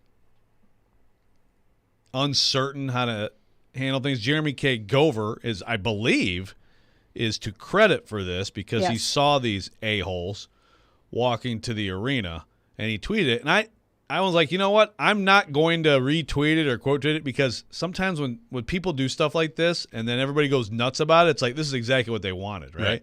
They wanted all this attention. I don't know if that's true or not, but if you are a human being who went to the SEC tournament and made a T-shirt, an Alabama T-shirt that said, "Killing our way through the SEC in 23," you are a piece of crap, okay? And I'm sorry. Like, I can't conclude anything else. I mean, you think about the situation that we're talking about here, a young mother killed, and all the things that go along with that, and the trial and all the questions and everything that surrounds this program comes back down to a young woman was killed. And you think that's what you should put on your shirt? So John Talty, AL.com, credit to John, he actually went up to this jerk and asked him about the shirt, and the guy said, quote, "Get the F out of my face," and also wouldn't, and it repeatedly said, "Get the F out of my face," also wouldn't identify himself, but did say that he was a big Alabama fan. I know the day this was all the buzz on Press Row, I guess it was Saturday, and somebody was like, I think it's Texas A&M fans trying to make Alabama fans look bad or something like that. And I don't really care. Like, if you do this and put this on your shirt, like, step back for a minute and tell me, like, do you have an ounce of humanity? Right. Just disgusting. I don't know what else to say about it other than, like, my God. Well, look, it's ridiculous, and I will say this.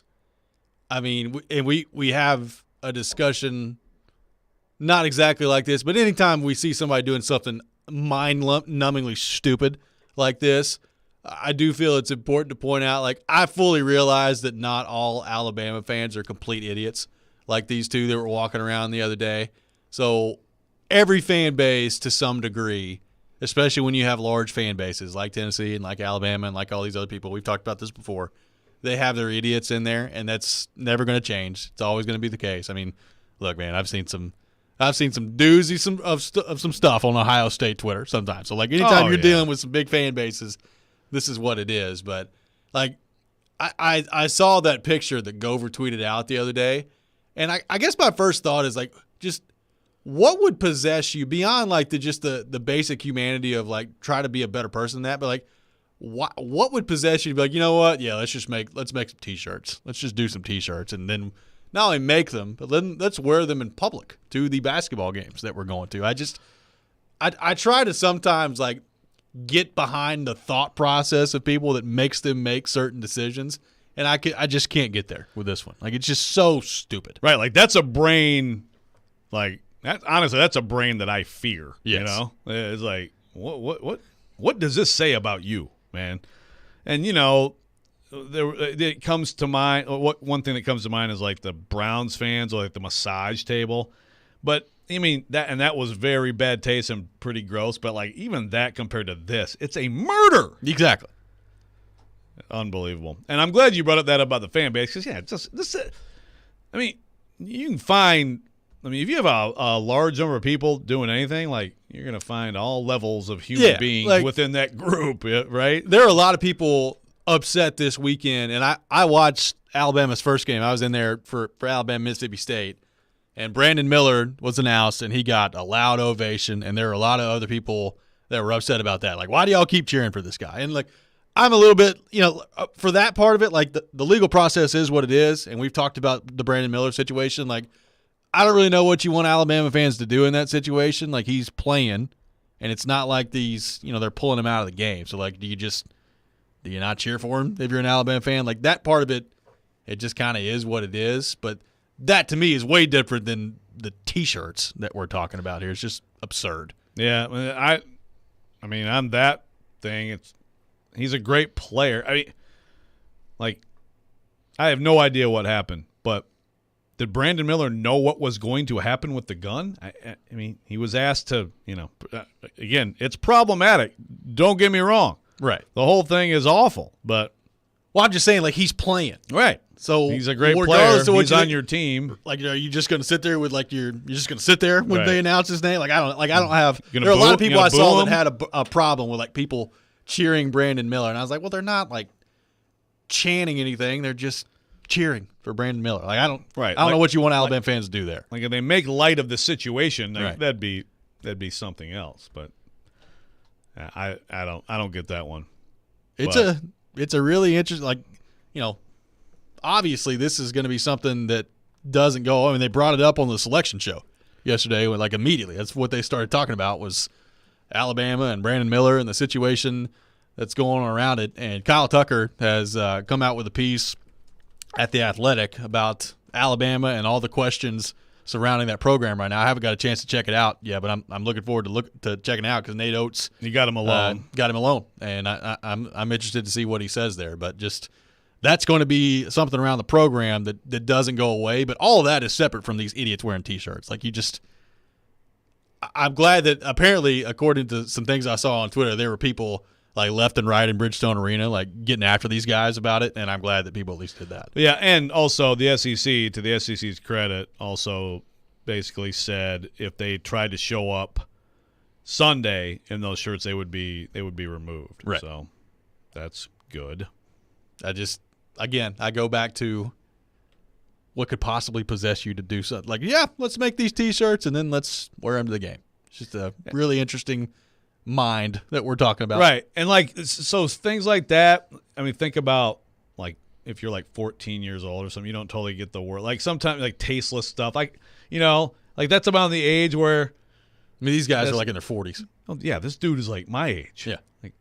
Yeah, that brain like they went out of me. their way to make this. Yeah, it's really weird. That is the and disgusting it's part. Like good lettering, like, you know, they spent some time on it. It's like, yeah, really? Yeah, that's what we're doing. Okay, bizarre. Very, very interesting mind that we're dealing with there. 615-737-1025. Coming up next, we'll be joined by Corey Curtis from News 2. We'll get his thoughts on the beginning of the NFL free agency period this week and what the Tennessee Titans could do. That's coming up next. Make sure you check out Pred's Pick to Click tomorrow here on Robby and Rexrode. Brought to you by TJ Anderson Homes of Benchmark Realty and Superbook Sports. If you correctly guess a Preds player that scores a goal in the game tomorrow night, you win a pair of tickets to an upcoming Preds home game. Your next chance to participate is tomorrow morning at 8:45. You're listening to Robby and Rexrode, 102.5, 106.3 The Game.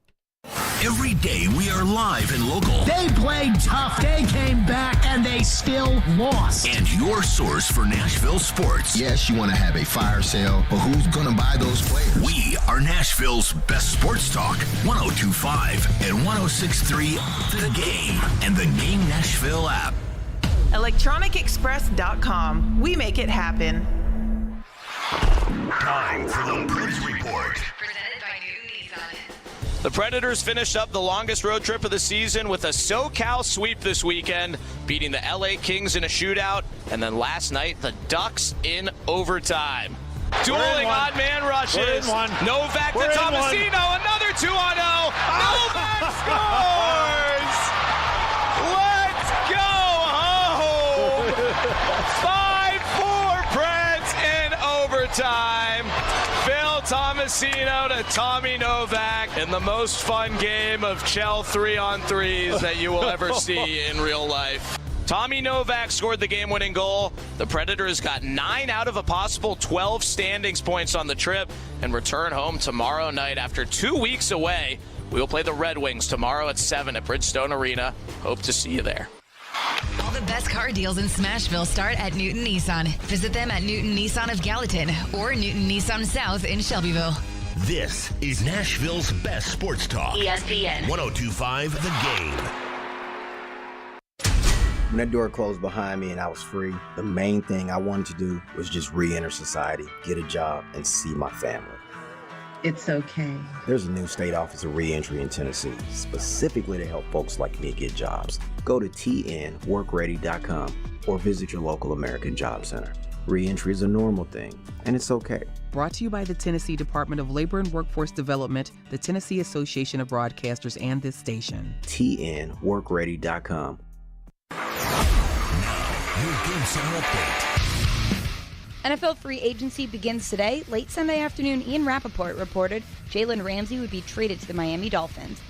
Alabama beat Texas A&M for the SEC Championship 82-63. Alabama also earned the #1 overall seed as they head into the tournament. Tennessee will be the 4 seed, playing the late game on Friday against Louisiana. And after a big run in the SEC tournament, Vanderbilt misses the tournament and they'll be the 2 seed in the NIT. This is Vanderbilt's first 20-win season under Jerry Stackhouse, and he credited the transfer portal for some of their success. You know, Liam Robbins was a transfer for, and Ezra Manzon. Ezra Manzon was a junior, but he gave a year back. You know, I mean, he gave up, a whole year of credits because he wanted to be here and be a part of what we were building, and he's been, a tremendous, blessing to what we've been able to do. I mean, having that point guard, especially after losing Scotty. I think that's why everybody picked us, so low. I mean, we were picked. Anybody that said they had us finish in the top half, they just straight up lying. All this. This report is brought to you by the law offices of Amanda Gentry. I'm Michelle Knezvik for 102.5, 106.3 The Game. Live from the Hiller Plumbing, Heating, Cooling, and Electrical Studios. WPRT FM Pegram, WPUC HD2 Laverne. Broadcasting on Alexa. I appreciate that. And other smart speakers. 102.5 and 106.3. 1, 2, 3. I think it was a good game. Had a couple of big plays. The Game. A Cromwell media station.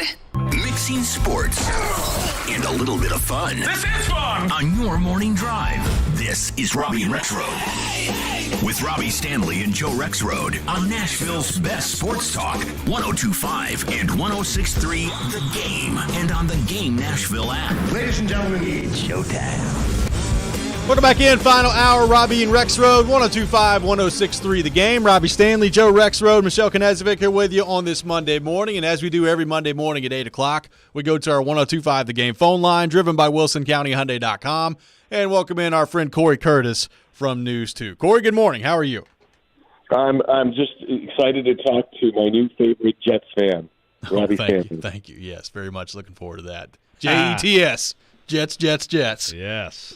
Corey, what did you make? You're going with Aaron in the divorce. I don't think I'm going with Aaron. I think I'm going to ride with Jordan Love all the way, which I know you're very much excited about. What did you make of the return for the Chicago Bears for the #1 overall pick? And what did you make of that move by Carolina, jumping up to number 1 and Frank Reich and company with the #1 overall pick? You know what? I always say this, that if you think a guy is, Pat Mahomes, Joe Burrow, whatever, you go up and get them, and you basically pay whatever price you have to, because they're worth their weight in gold. I mean, they just are. You think the Bengals go to the Super Bowl 2 years ago without Joe Burrow? Nope. I mean, come on. You think Chiefs win the Super Bowl this year without Pat Mahomes? Nope. I mean, it's the most important position in all of professional sports. And, we see the difference between, Ryan Tannehill and Joe Burrow. Ryan Tannehill's good. Joe Burrow's great. Patrick Mahomes are great. And so if you think C.J. Stroud or Bryce Young or Will Levis or whoever is that guy, then you do whatever you have to do to go up there and get him. So for Carolina, I get it. For the Bears, who think that Justin Fields is the guy, I love the haul, love the picks. But when I saw that they got DJ Moore, that really put it over the top for me because he is a good. I thought DJ Moore would have been a great addition to the Titans. If they somehow gotten him.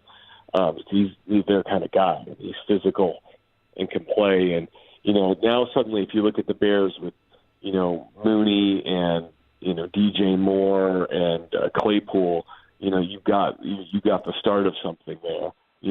To work with Fields with, and you've got picks, lots of picks to add offensive linemen who can actually block, which seems to be something very tough to come up with in the NFL these days. Yeah, the trading for the proven receiver thing it has worked out okay for some teams recently in this league. Well, and speaking of trading for proven player, what do you think of the Dolphins for Jalen Ramsey? Corey, what do you think that means for Miami next year? Well, look, Miami is, a splash town and a splash team. They're always looking to, make that move that puts everybody, over the top. I mean, last year they got Machida. And, defensively last year, they struggled at times. And didn't they just jettison Byron Jones, too? Yeah. Yeah, so they traded Ramsey, for Jones out on the roster. And, we all know Jalen. He can really play. But he's also, really kind of an individual at times. And, if you look at the analytics of his numbers last year, they were not good, with a not good team. So, Miami's going for it. And so, I commend them in going for it. Now, if Tua doesn't stay healthy, they're going to have to go for it probably with Tom Brady. So that'll be interesting to see as well. And it'll be interesting to see how Jalen does in Miami. I mean, he was in L.A., and so there's a lot of glitz to L.A., but there's a lot of distraction in Miami as well. Corey Curtis with us here on Robby and Rexrode. So, Corey, today the legal tampering period begins in the NFL, one of my favorite terms in all of sports. NFL free agency beginning this week. And then there's the Titans part of this. They just released Ben Jones on Friday. We know the holes that they have to fill on their roster. How active do you expect the Titans to be this week? What intrigues you the most about this week for the Titans and the decisions that Rand Carthon and Mike Vrabel have to make? Well, to me, when you look at this free agent list, and it'll get better as teams release players to make room for the cap, and we've already seen some of it. It's just not a real sexy list of free agents out there. Now, there are guys that I think can help this football team, but I don't think they've created cap space, but that doesn't mean they can throw it all away with one or two players. So I don't expect them to be overly busy, in the first wave. Maybe they go after a tackle. There's a few good ones available or decent ones available because you always wonder why they're available if they're so good. But I see guys like DJ Chark. Isn't Juju Smith-Schuster available? Yeah. I think he's a good match for the Titans with his physicality. So there are some guys that I think if they can get a deal at the right price, but Joe, Robby, you guys know the right price never comes in the first wave of free agency. Everybody overpays. Everybody overpays in the first wave. And so, it's Rand Carthon's first free agent class, and we'll see how aggressive he is. We'll see how important they think certain pieces are if they're willing to overpay for them. I just don't know that there's that many guys in this group that I would be willing to overpay for. But but we'll see. I expect it to be pretty quiet for the Titans in Week 1. So 2 questions with this offensive line that obviously is just going to take a lot of work. Do you think Nicholas Petit-Frere could potentially be flip-flop to the left side, and then maybe the Titans go get a right tackle? And also, do you think Aaron Brewer is good enough to be the Titans starting center? Well, I've heard Jared, I think, say that he thinks Petit-Frere is a better right tackle than left tackle. I look at Petit-Frere as a taller, longer, athletic guy, which to me portrays more to the left tackle than the right. The right is usually typically more of a mauler, but teams are loading up with pass rushers on both sides now, so it's changing some. I don't know if I would feel great about going into this season saying Petit-Frere is my left tackle. That would be a little scary to me. He showed signs last year, but I don't think there were any indication that last year was a great year for him. It's okay. It was an okay year for him. It wasn't a great year for him. I like Aaron Moore, but you cannot take away that he is undersized. And no matter where you put him on the offensive line, they are going to load up and try to run him over. That's just what they're going to do. Because he's 280 pounds, and that's all there is to it. And so, if you told, but I like Aaron Brewer, I like his toughness, I like his smarts, I like his effort. So if you told me they had to go into the season with Aaron Brewer at center, I'd say, okay, let's see how he does. It's not like going into the season with Dennis Daly at left tackle, but you'd like to see 25 more pounds at that position. I honestly would feel better about Corey Levin, because I think whenever Corey Levin has gotten the opportunity to play, I feel like he's played pretty well. Corey, on the defensive side of the ball, obviously we know the Titans are going to be moving on from Bud Dupree. If Rashad Weaver is starting at edge for you next year to begin the season, how concerning is that to you if you're the Titans? Well, that would mean Danico Autry or Harold Landry aren't ready. So that would be concerning, because both of those guys, those should be your 2 starting edges when the year starts, with Weaver being a 3rd or a 4th. So that's where I would be concerned with that. Look, Weaver has ability. He's big, he's strong, he's long, and he can get better. He has to get better against the run, and he has to be more disciplined a lot of times in his pass rush, because he's gotten the Titans in trouble for coming too strong across the backside and opening up running lanes. I mean, it's what lost them the Chiefs game last year in the regular season. He lost containment on Mahomes twice, and they lost the game. And so he's got to get smarter, and that should come with experience, and he's got to get better against the run, and that's coaching, and that's his ability to be coached. But having said that, I like his ability. So I don't mind him being a part of the rotation, but, they've got 2 guys to me that are starters there in front of him.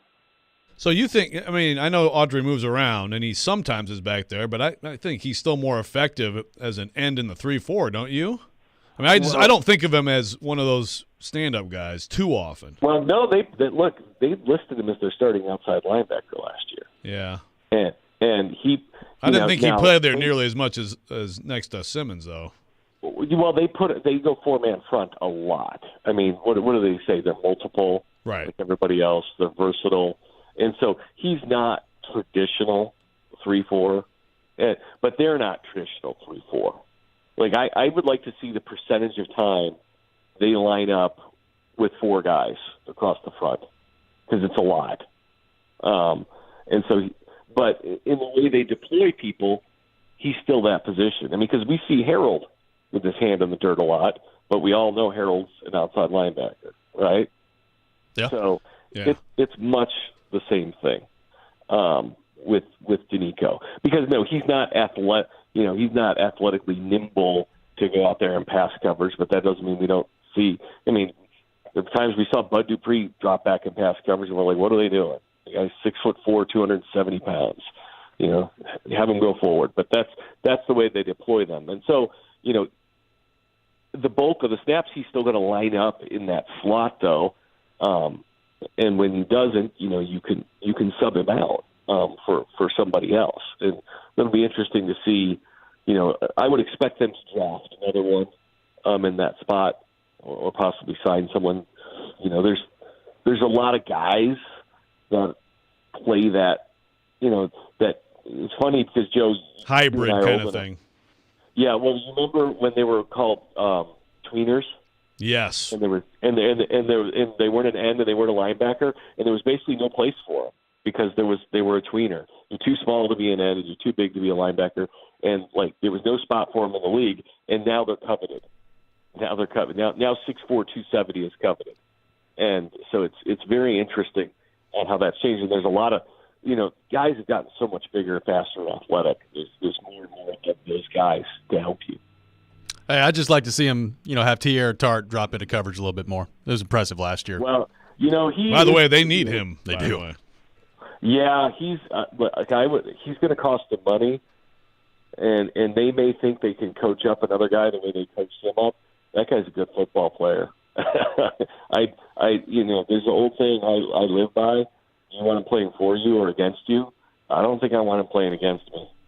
Yeah, I don't think so either. Corey Curtis, our guest here on Robby and Rexrode, joins us every Monday morning at 8 o'clock. Corey, great stuff as always. Thanks for being with us, and we'll talk to you next week. Joe has never been a tweener. Robby, that's all you'll ever be. Wow, jeez. Good gracious. Just shots to begin and end the segment. I love it. Thank you, Corey.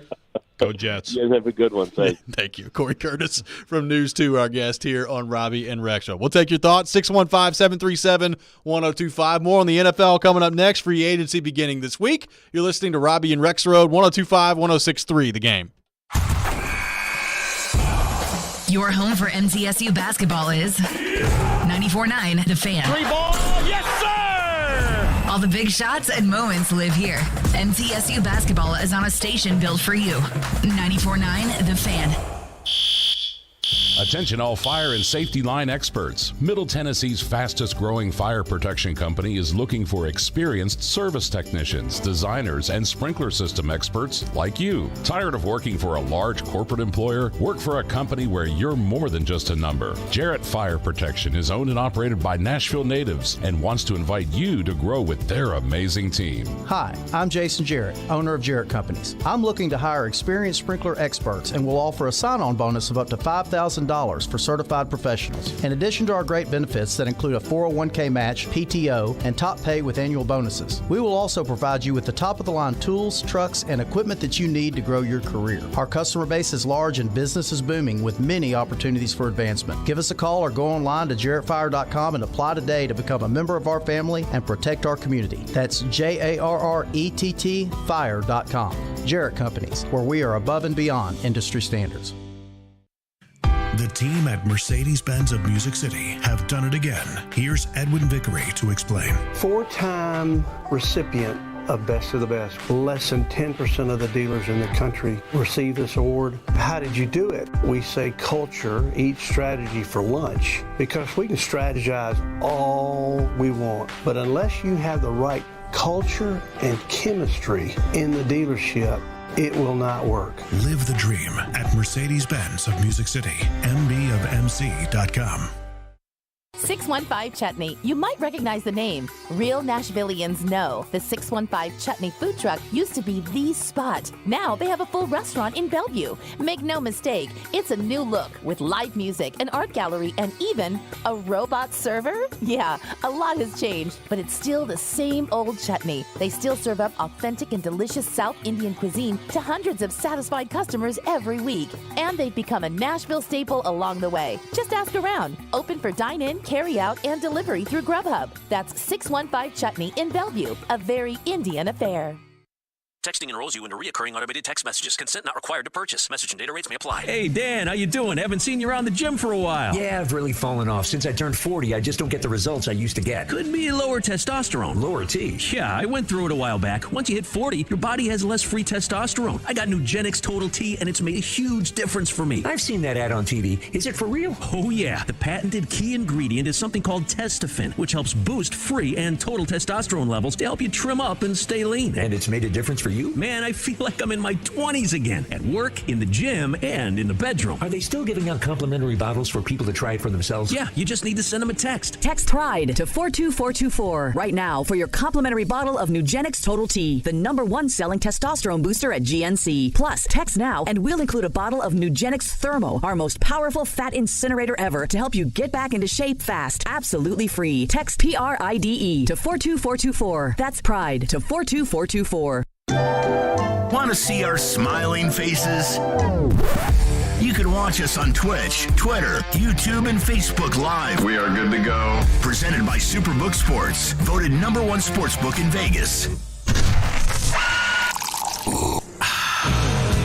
You're locked into Robby and Rexrode. Every morning, first thing. On 102.5 and 106.3 The Game and the Game Nashville app. Welcome back in, Robby and Rexrode, 102.5, 106.3 The Game. Streaming live on Twitch, Twitter, YouTube, and Facebook. Our video streaming brought to you by Superbook. We are live from our 102.5 The Game studio. Brought to you by Hiller Plumbing, Heating, Cooling, and Electrical. I got a pair of tickets to give away to see Breaking Benjamin coming up at First Bank Amphitheater on May 3rd. Be caller number 3, 615-737-1025, 615-737-1025. Caller number 3 will win a pair of tickets to see Breaking Benjamin at First Bank Amphitheater coming up on May 3rd, 615-737-1025. Thanks to Corey Curtis for joining us in the last segment. Joe, to his point, it does kind of feel like we're on the verge of a Aaron Rodgers decision, I guess, at some point today. He said over the weekend that one's coming soon. Now, he also said that could be June. What is soon? This is unbelievable. This guy just drawing it out, man. Yeah, I can't read it any other way than he just absolutely lives for this. He does, right? Yeah, like he has to. I mean, because it's not like it's some decision that's just coming out of nowhere on you. Like it's the Jets or the Packers. You had the meeting with the Jets. Do you want to go or not? Like the reporting around this suggests that the deal's in place. Like they got it ready to go. All he's got to do is make a decision. There is some conflict on that though, because Pelissero tweeted that he said, despite a report, I'm told there isn't the total framework. So I don't know, but yeah, by now. They got to have a pretty good idea, right? Mark Murphy of the Packers the other day basically said, "Yeah, if he wants to go, we'll trade him. Yeah, we'll facilitate a deal for him." Right. So, I mean, I assume today. Like today is he has said that they need to get it done before March 15th. So that gives you today or tomorrow. I assume it's going to happen today, but we'll see. And then if it's to the Jets, you can finally have some closure. Yeah, some closure. Move on. You can begin your the Jordan Love jersey, and on you go. Yeah, I mean, I said call your shot Friday on Friday that he's league MVP next year. So what do you think of that? That's right. That's right. You did say that about Jordan Love, didn't you? Were you kidding? Yeah. Okay. I was gonna say, are you that delusional? No, I don't think that I am. But I'm interested to see what happens here. Like. Who knows? I mean, we don't know how good or not good Jordan Love I have no is. idea. I have no clue. He didn't look good in what was like the Kansas City game a couple years ago. He looked good in the Philadelphia game last year for a quarter. So, I have no idea how good or not good Jordan Love is going to be. But, like, I still think there's a chance that Aaron Rodgers goes to the Jets and they're still the third best team in their division. Like, there's a chance that happens. Like, if Tua stays healthy. And we know what the Bills are. Got Jalen Ramsey over there now. I know. Like, if Tua stays healthy and the Dolphins have good injury luck, like, they got a heck of a roster down there. Bills get Derrick Henry. Bills. What are you going to do? Which, by the way, looks like Naheem Hines is going to be staying in Buffalo. So, not that changes the equation too much for them, but we know that Buffalo is going to be good, and they're going to be competitive next year, and they'll be probably the favorite in the AFC East. Like Rodgers, I think he helps the Jets a lot. They could still be the third best team in that division. They could be. But they could be better than that. They could be. I mean, that's right up there among must-see teams. I don't think this is going to be Russell Wilson of the Broncos. And at some point, he'll fall off. And last year, it seemed like like the night he played against the Titans, he wasn't very good. But he also had the injury. Yeah. John on the text line says, based on the current criteria, Jordan Love could win NFL Comeback Player of the Year. Maybe so. What are you coming back from? Wait, what? Who won it? I forgot who won. Oh, there was one. It was Geno this year. It's like, okay, well, right. like, what's he just come back from? What's he coming back from? Not playing a ton or like, being all that good. Yeah. Comeback Player of the Year. Typically, like Saquon Barkley this year was the perfect choice because of injury, right? Right. Yeah. Way to go, Geno. Jordan Love, come back from not playing and everybody thinking you're not very good. Yes. LD from McMinnville on the text line says, what are your thoughts on Adam Thielen and the fit that he'd be with the Titans? I've seen that. He's good. I mean, he's a good player. If a player like that, like I would rather have Adam Thielen than Juju Smith-Schuster. I don't know. I've watched a whole lot of Adam Thielen the last couple of years. I mean, he's 32. He'll be 33 in August. He's older. I mean, can you get him cheap? Right. I mean, look, he's still what did he do last year? 70 catches, 716 yards, 6 touchdowns. I mean, you'd sign up for that right now if you're the Titans. Yes. It's also good to have Justin Jefferson on your team and be out there running around. But still, he's fine. He's immediately one of the best receivers on this team. For sure. Now, he's not a number one wide receiver anymore. I mean, there's no question. He's not close. Not at all. So, like this, I've talked about this. Like, Treylon Burks is probably going to end up having to be your number one wide receiver next year just based on the way the picture looks right now. But I don't feel good about that. If it's just me, if I'm the Titans, like, maybe he gets there one day, but, like, I still think they need another guy to go along with Treylon Burks. And Adam Thielen is not exactly what I have in mind. No, Adam Thielen, he'd slot ahead of NWI. And again, NWI is an RFA, so we'll see where that goes. But does he block as well? Like Corey just said on the Juju Smith-Schuster, physicality. The Titans just need a bunch of fullbacks playing receiver. Just get out there and manhandle people. Yeah. Titans fans get so mad about that. They almost get as mad about that as Jeff Swaim. Just when anybody brings up blocking at receiver. Cody Hollister's out there and available. He's a free agent. Yes, he is. Wait, is he a UFA? I think so. Oh, boy. I think he is. You risk losing him. So, speaking of David Long, I missed this yesterday, but, Quincy Williams signs a 3-year, $18 million deal that can get up to 21 with incentives. Yep, with the Jets. And Ted Gwynn, friend of the show, athletic film guy, says, quote, this means David Long is going to get paid. And he's not talking about the other David Long. He's talking about the Nashville David Long. So, I mean, the NFL Network, they just flashed up their top 100 NFL free agent list. I think David Long Jr. was number 18. I was like, wow, look at y'all. Y'all know where he is.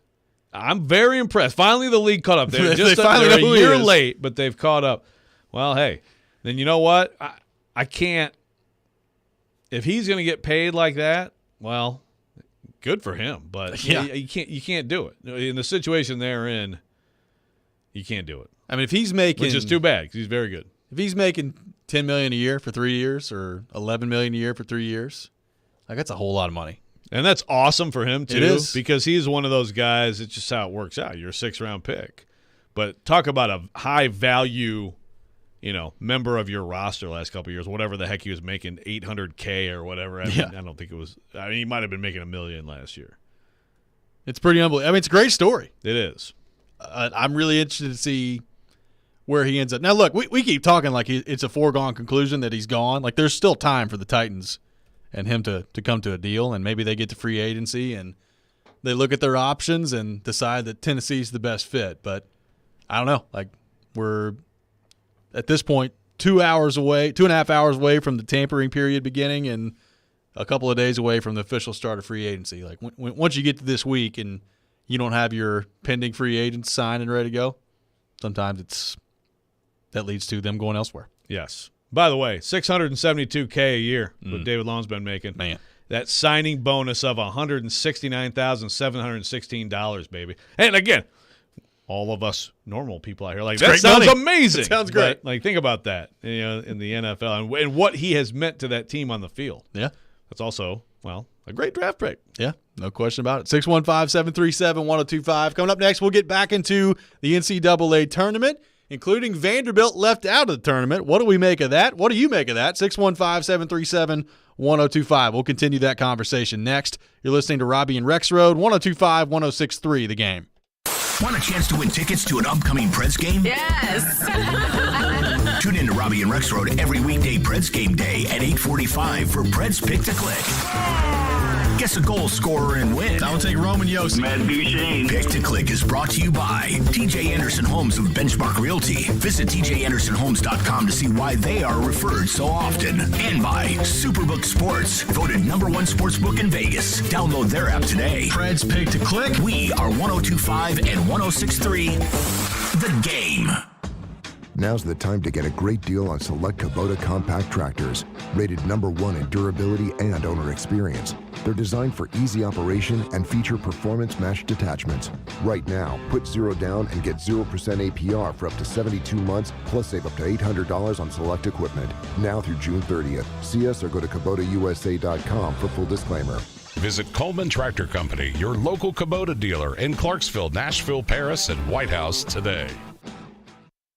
Bar Lines in the Omni Nashville Hotel. Hey Nashville, it's Chef Phillip at Bar Lines at the Omni Hotel. Come try our new hot dog burn ends. Nathan's all beef hot dogs smoked over pecan wood, tossed in honey sriracha barbecue, topped with a cool crema and crisp spring onions. One of my favorites. Attending an event downtown? Dine at Bar Lines in the Omni Nashville Hotel. Coration CBD products. Coration began as our family's mission to provide the Nashville community with locally and organically sourced CBD products. We are passionate about providing high-quality CBD products for everyday use. Tinctures, topicals, and pet products too. We are a Pick 10 company. Our hemp is organically grown and produced in Nashville, Tennessee from sustainably sourced non-GMO genetics. All of our products are lab tested. Find all of our products at CorationCompany.com.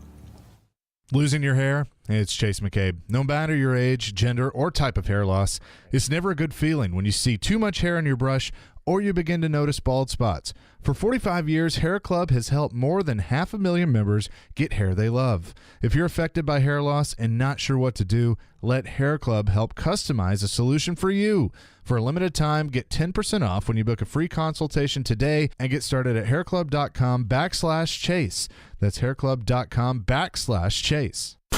Join 102.5 The Game live from the Rusty Nail in Hermitage on Friday, March 17th. And the three is good. Take in the first round of games during a St. Patrick's Day celebration. Enjoy $3 two-lane beer drafts all month long during the tournament. Yes! What a shot! Plus a great local atmosphere with a big back patio and volleyball courts. There's also great drinks and great food, especially the wings. That's Friday, March 17th at the Rusty Nail in Hermitage. Doors open at 10. Hey, this is Pekka Rinne. You're listening to Nashville's best sports talk, ESPN 102.5 The Game. Preds fans, don't miss Wednesday night's Smashville live show at Brewhouse South in Cool Springs starting at 6 o'clock. You can see your Predator Star players up close and personal. Plus, you have your chance to get autographs and pictures as well. Preds player guests this Wednesday night will be Luke Evangelista and Kiefer Sherwood. Smashville Live brought to you by Spring Hill Heating and Cooling, Little Harpeth Beer, Superbook Sports, and Dulce Vita, Tequila Pure and Simple. And looking forward to that coming up. Preds back at home coming up tomorrow against Detroit. And that they finished off their 6-game road trip last night with a win in overtime, a very exciting overtime against the Anaheim Ducks. And they finished 4-1-1 on the road trip. So looking forward to the Preds being back at Bridgestone Arena coming up tomorrow. The NCAA tournament bracket is set, and Vanderbilt not a part of the bracket, Joe Rexrode. And we discussed Vanderbilt and their path last week. Willie Donick offered his thoughts on it. Vanderbilt takes down Kentucky on Friday night. And I'll be honest, like I watched that game, and I saw what Vanderbilt was able to do in that game. and they were down, I believe, 14-4 at one point, and then they came back and they win the game. And I thought to myself, you know what? That's it. Like, for me, that's enough. I think they're an NCAA tournament quality team. They've beaten Kentucky twice now. I know they lost to LSU a few weeks ago, and they've lost Liam Robbins, but I just thought that proved to me that they were an NCAA team. And then I know it didn't go well the next day against Texas A&M. They got thumped in that game pretty well. But I thought that there was a decent shot yesterday that they were going to get in the tournament. And as the bracket was being unveiled, you could kind of tell and feel it coming as it was going along that there were some seedings and some teams coming out that didn't bode well for Vanderbilt. I mean, Mississippi State was one of the play-in games. You're like, oh, boy, I don't know how well that's going to work out for Vanderbilt. And then ultimately they were not selected to be in the NCAA tournament and were not one of the first 4 teams out either. So really not all that close to making the tournament if you're Vanderbilt, and now they're the number 2 seed in the NIT. What do you make of Vanderbilt not making the NCAA tournament? Yeah, I thought it was about 40-60 yesterday going in. And look, I'm with you. I mean, when they beat Kentucky, and I wrote a column, and I think a lot of us who have been watching them probably agree. Like they should be in. They're good enough. This team right now, and I still believe that this team right now would be good for the NCAA tournament. You want this team in the NCAA tournament, so that's, to me, should be part of the discussion. But yeah, based on not even being in the first 4, I have a feeling that if they beat Texas A&M, they wouldn't have been in, and that would have talk about meltdown. Oh, yeah. Like, I think when they lost Texas A&M, people had to know, okay, who knows? I mean, it's close, right? I mean, Jerry Stackhouse made his case. All the coaches who are on the bubble do that. All the coaches who are on the bubble, or all the other coaches in the league, always talk about how their league is the best league in the history of basketball, right? I mean, it's every year you're campaigning. But, Stackhouse believed it, and I mean, Stackhouse said they could win it all. He said that after the Kentucky game. I was like, okay, that's aggressive. But I tell you what, Vanderbilt was good enough the way they're playing right now. And I know Texas A&M, 14 hours later, physical, emotional game. Texas A&M's good, hit shots right away, kind of buried them.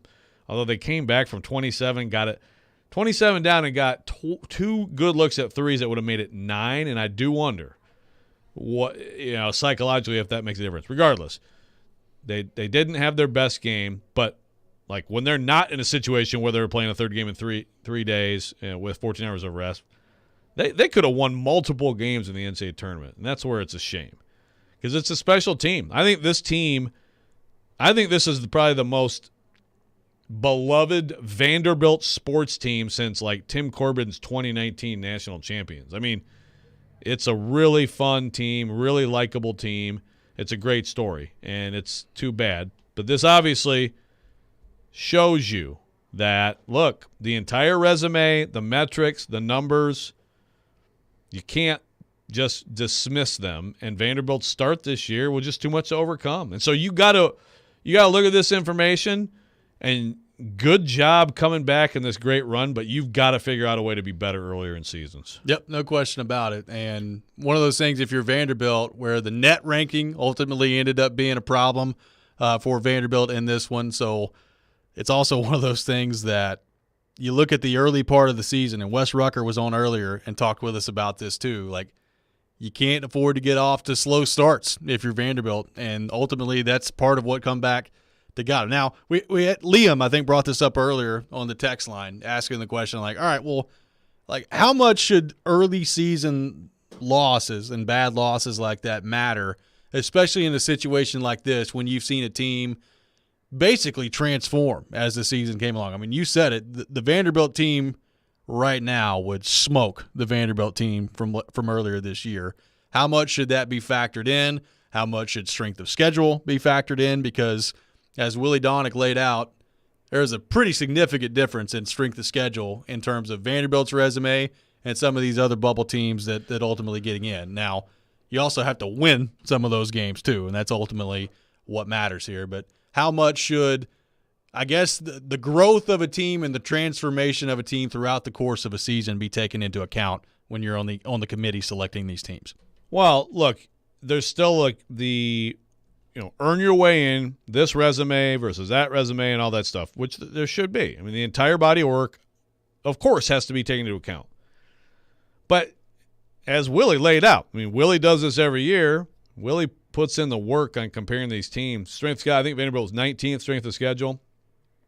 Chris Reynolds talked yesterday, not specifically about Vanderbilt, but he talked about non-league strength of schedule, which, I think Vanderbilt can get better there.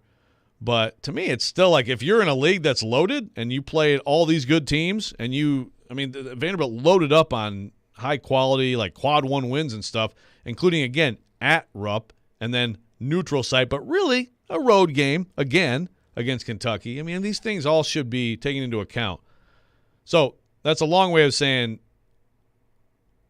if there's not some huge difference in resume, if you're comparing Vanderbilt to another team, yeah, I think that you should look at how they're playing and you should talk about, okay, if there's not some huge difference in resume, you got some pluses here, some's better, Vanderbilt has better elements of their resume than a lot of these teams that got in. Yep. And then you factor in, look how they're playing now, look what they've become.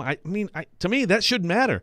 And I just got the feeling from Chris Reynolds last night that, like, this is just a bunch of dorks in a room saying, here are the numbers. Make the computers just pick the teams. Well, that's the frustrating part, though, because it feels like sometimes that stuff matters and sometimes it doesn't. And, like, we talk about this with even the college football playoff and the selection committee there. Like, there's only four teams get moved that you're dealing with, and you're just moving stuff around all the time. Like, there's no consistency with it, and that's the most bothersome part is, like, okay, well, if it's all about net, then that's fine, but just make it all about net. But it's not fine. But it's not all about net. Yeah, predictive metrics, and then, again, but this is not just like a Vanderbilt thing. Net, I guess you can make the case it's better than RPI. RPI is very simplistic, but honestly, even though it's simplistic, it's just as simple as here's who you beat, here's who they beat, that's it. This gets into a lot more than that. Margin of victory counts. I think this year is a good example of why the net's a problem and shouldn't be the sorting tool. I think KPI is a better metric than net, but we'll see if they adjust that. That's another thing Reynolds said is, like, we don't tell people. He downplayed the net last night. This is the selection chair. He said that it's a sorting tool basically, but it doesn't mean that we go by the rankings. He also said committee members can choose the metric that they think is more important. I'm like, okay, that's weird. But what happens in these rooms? Flying by the seat of her pants in there. Well, the way it works is, like, it's not like they're all in a circle and like, okay, what do you guys think? Vanderbilt, okay, put them in. Like, they talk about, and then it's like, okay, now submit your vote. So they're all sitting in front of you and they just hit they just hit your button, vote for this team, vote for that team. So it is kind of like, it ultimately is subjective and it's what you think. I feel like some people in that room clearly did not take enough into account of what Vanderbilt's become, in my opinion. I also think, too, with the transfer portal being, like, the new rules with it and people being able to just go in and being able to play right away also plays into why some teams start off slower. And I feel like with that being a big change, you look at Vanderbilt. They obviously had a bunch of new pieces, Ezra Mignon being one of the main ones. That's why the team could compete in the NCAA tournament right now. Yeah, they had some bad losses at the beginning of the year, but with the transfer portal all around the country for any team, you're having these guys come in maybe a month or two before the school year starts, and you're not having the luxury of having these guys for multiple years. And that's been one of the big differences as, like, college basketball has begun to change. So I think also when you take a look at, a team, certain losses at the beginning of the season, I feel like that has to be talked about too, the transfer portal, because it's become such a big part of college basketball. Yeah, that's a good point. But some teams figure out how to win still, right? Memphis had a bunch of new guys too. They came in here and won, I think you're right, but I think specifically with Stackhouse, it's the improvement every year is very impressive. The early season, it does feel a little bit like if you have a NBA season, you have a long time and you're kind of building towards. I think there probably needs to be some adjustment there. Also, if the people come back who are supposed to come back next year for Vanderbilt, I don't think they're going to be worrying about this stuff a year from now. I really don't. I think it's easily the best Vanderbilt team on paper in a long time if they come back. But to your point on the portal, you never know. We don't know anymore in college basketball. I mean, it could be 3 or 4 guys who I think are going to be back on this team could be somewhere else next year. Take your thoughts, 615-737-1025, 615-737-1025. More of your thoughts on the tournament coming up next. We'll also get into where Tennessee fits into the mix here as well. But first, Joe Rexrode has a word from our friends at FanDuel Sportsbook. Yes, and what a week this is on FanDuel Sportsbook, because you can get 10 times your first bet amount in bonus bets up to $200 if you take your first shot at college hoops on FanDuel. So $20 on the bracket, you can land $200 in bonus bets, win or lose. $200 you can spend betting on everything from money line to point spreads. That 5-12 matchup you've been eyeing. Let me just tell you, I'm on this. I'm going to talk about this all week. Sincere Carry, okay? Sincere Carry, Kent State. They're going to take down Indiana. But, that's just my feeling on it. Do whatever you want. Do it on an app that's safe, secure, easy to use. No better place to bet the tournament than FanDuel. Sign up today by going to FanDuel.com/Joe102 and make every moment more with FanDuel all tournament long. And you must be 21 or older, present in Tennessee. First online room money wager only. $10 deposit required. Refund issued as now withdrawable bonus bets that expire in 14 days. Restrictions apply. See terms at FanDuel.com/sportsbook. And if you have a gambling problem, call the Tennessee Red Line 800-889-9789. We are your home for every big pass. Kevin Harvick takes over the race lead. Big wreck. Trouble turn 2. One car is around and hard into the outside wall. And big win. Ricky Stenhouse Jr. has won the Daytona 500. Yeah! Woo! Catch every lap of NASCAR on 102.5 and 106.3 The Game and the Game Nashville app.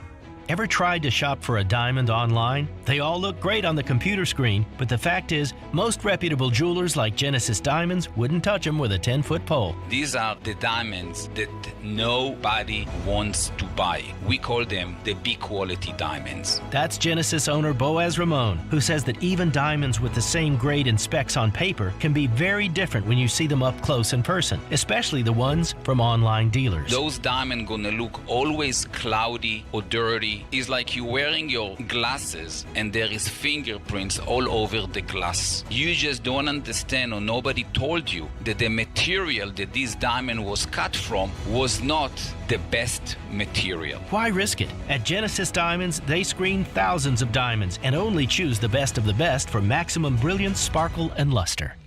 Genesis Diamonds, Green Hills and Cool Springs. I'm Boaz Ramon, and my accent is always on value. Experience the crisp, clean, smooth, and refreshing pure agave flavor of Dulce Vida Tequila. Dulce Vida Tequila is made using only 100% USDA certified organic blue agave that is harvested from Los Altos, Mexico. Dulce Vida Blanco is additive-free and gluten-free. Try it for yourself. 1.5 ounce of Dulce Vida Blanco Tequila, 4 ounces of sparkling water, and a squeeze of lime for a delicious ranch water cocktail that is less than 100 calories. Dulce Vida Tequila, pure and simple. 615 Chutney. You might recognize the name. Real Nashvillians know the 615 Chutney food truck used to be the spot. Now they have a full restaurant in Bellevue. Make no mistake, it's a new look with live music, an art gallery, and even a robot server. Yeah, a lot has changed, but it's still the same old chutney. They still serve up authentic and delicious South Indian cuisine to hundreds of satisfied customers every week. And they've become a Nashville staple along the way. Just ask around. Open for dine-in, carry out, and delivery through Grubhub. That's 615 Chutney in Bellevue, a very Indian affair. One is smart. This has just been a constant trend for this team. One is funny. That's right. Funny looking, maybe. Chase and Michelle with Chase McCabe and Michelle Knezovic. Are you listening? I'm listening. Everybody's listening. Weekdays from 9 to 11. Presented by Hair Club. Hair Club. Love your hair. Live your life. On 102.5 and 106.3 The Game and the Game Nashville app. You're listening to Robby and Rexrode. It's part of this nutritious breakfast. On 102.5 and 106.3 The Game and the Game Nashville app. Join 102.5 The Game live from the Rusty Nail this Friday for the second day of the opening round of the tournament. Enjoy $3 two-lane beer drafts while watching some hoops during the St. Patrick's Day celebration. The Rusty Nail is located in Hermitage and provides a great local atmosphere with a large outdoor patio and volleyball courts as well. plus great drinks and great food, especially the wings. It's 102.5 The Game live at the Rusty Nail at 4054 Andrew Jackson Way in Hermitage coming up this Friday.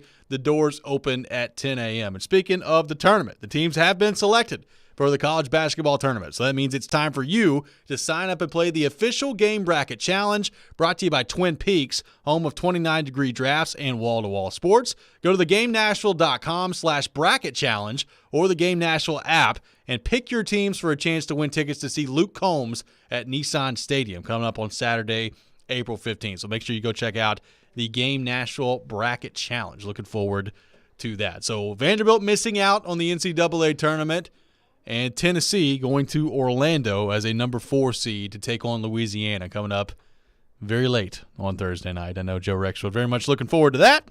What do you make of the draw for Tennessee being the 4 seed in the East region, not on the 3 line after they lose to Missouri in the SEC tournament on Friday? And as I've said, and we talked with Wes Rucker about this a little bit earlier, I sense zero optimism from Tennessee fans as it relates to this team heading into the tournament, and I get it. We've talked about the Ziegler injury, and they've not played well, and they lost again on Friday to Missouri. But not very much optimism that I sense from Tennessee fans heading into the tournament. What do you make of the draw and the chances for Tennessee in this part of the bracket coming up starting on Thursday? I can't blame Tennessee fans, and I can't sit here and confidently tell them that they're going to be on cloud 9 at the end of the weekend after Tennessee beats Duke to get to the Sweet 16. But that could absolutely happen.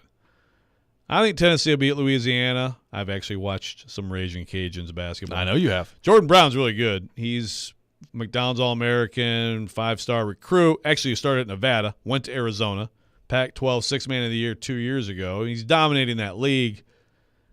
He's a problem, but I think Tennessee – when Tennessee has a team where like they have one really good big man, Tennessee has plenty of bodies, fouls, and different kinds of defenders to throw at them. So I think they'll be fine. But we'll see. How are they? Like, how do they play? It's so much about Tennessee. Tennessee is, even with Ziegler out, to me, there's no certain kind of matchup that I think is guaranteed to be a problem for them. Some teams have a matchup that's an issue. I don't think that's a thing with Tennessee. It's like their issue is, are they going to be smart and, play like, the Missouri loss, they had some of those turnovers and stuff, but they also just had some defensive lapses, not boxing out, things like that. I mean, are you going to play your best version of basketball? If they do, even without Ziegler, they will win 2 games. I believe that.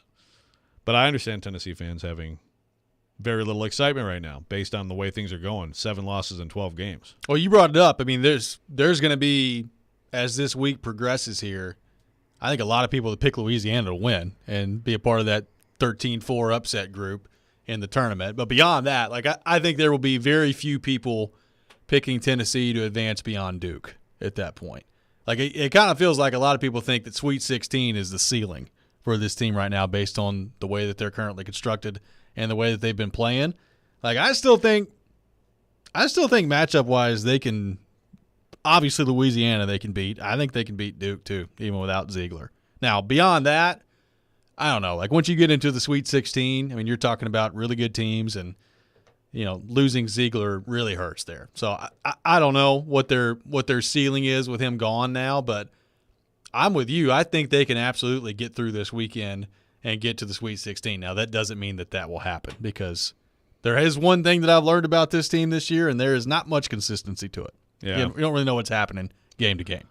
Right. Even, like, Josiah James is one of their – I mean, I think to me he's their leader. He's their – he's kind of like the spokesman of the team. He's the veteran.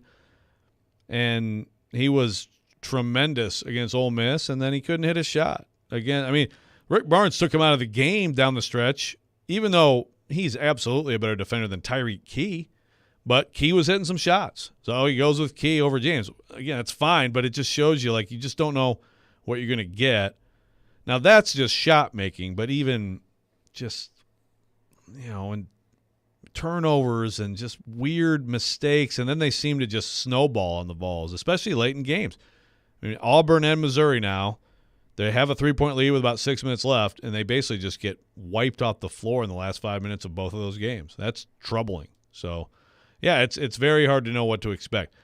To me, the Vols have to take advantage of everybody's going to – not everybody, but a lot of people are going to pick Louisiana this week. Yes. I believe. I mean, Seth Davis immediately looked at it on the bracket yesterday and picked Louisiana, and I was like, you know what? And he cited Louisiana and Jordan Brown. That's fine. But I'm like, you know what? I bet you any of those other 13 seeds, you're like, I like this team because it's the Vols. So use that. Listen, and then nobody can talk to me about St. Peter's ever again if that happens. Okay? Okay. Is it the same as a 15 seed? Kentucky was picked by a lot of people to go to the Final Four last year. Tennessee it was a 15-2. was too. They are? Not this. Show not me now, some not brackets now. that have not Tennessee. Now, not now. Yeah. Nice try. St. Peter's lives forever, okay? Yes, it does. Allie in Bellevue says, UT's getting too spoiled. Your team is in the tournament. Cheer for them until they lose and hope that'll be a while. What's the standard and when was it set? This from Allie from Bellevue on the text line. Saying, Tennessee fans, have a little optimism heading into the tournament. Yeah. Well, someone had a comment on a comment I wrote the other day about Tennessee, and it was like, when is it going to be like the random year where they actually make the run? Yeah. And honestly, like this is a good year for that. The expectations are low, and that's what I'm saying. Use that. People picking against you, you don't have the pressure. Last year, you won the SEC tournament. You were picked by a lot of people to go to the Final Four. Finally, Tennessee has the team to do it, and we know what happened. 11 seed Michigan. So flip the psychology around. Like you can actually prove people wrong right now. I think they need every psychological edge they can come up with because for whatever reason, they just have these meltdowns, and it's like the whole team breaks down for a few minutes. And this happened with Ziegler, by the way, late in the season. They're 18-3. They crushed Texas. They look like they could be the number 1 seed in the tournament. And it's been 7 losses in 12 games since. And a lot of those stretches. Now, that's also been injuries. James, Phillips, Ziegler, but that's not the entire explanation. I got a text that says, we're 12-8 since the start of January. Duke just cruised to the ACC championship. We have no chance. Ha-ha, none. This is from a texter on the text line. Yeah. Well, I understand people say that, but I disagree with you completely. And Duke, just telling you, Duke looks to me, and I know it's Duke, but they look to me like one of those teams that happen every year in this tournament where they look great in their conference tournament, and everybody all gaga about this team, and then it ends quickly. I'm telling you, I'm close to picking Oral Roberts. The team that will make the deepest run. No, you don't buy it? Okay. Now, they got a point guard who has Final Four experience and 2 big freshmen who have finally kind of started to click. I actually do like this Duke team. No, they're good. I mean, yeah. No, they got some studs. They always do.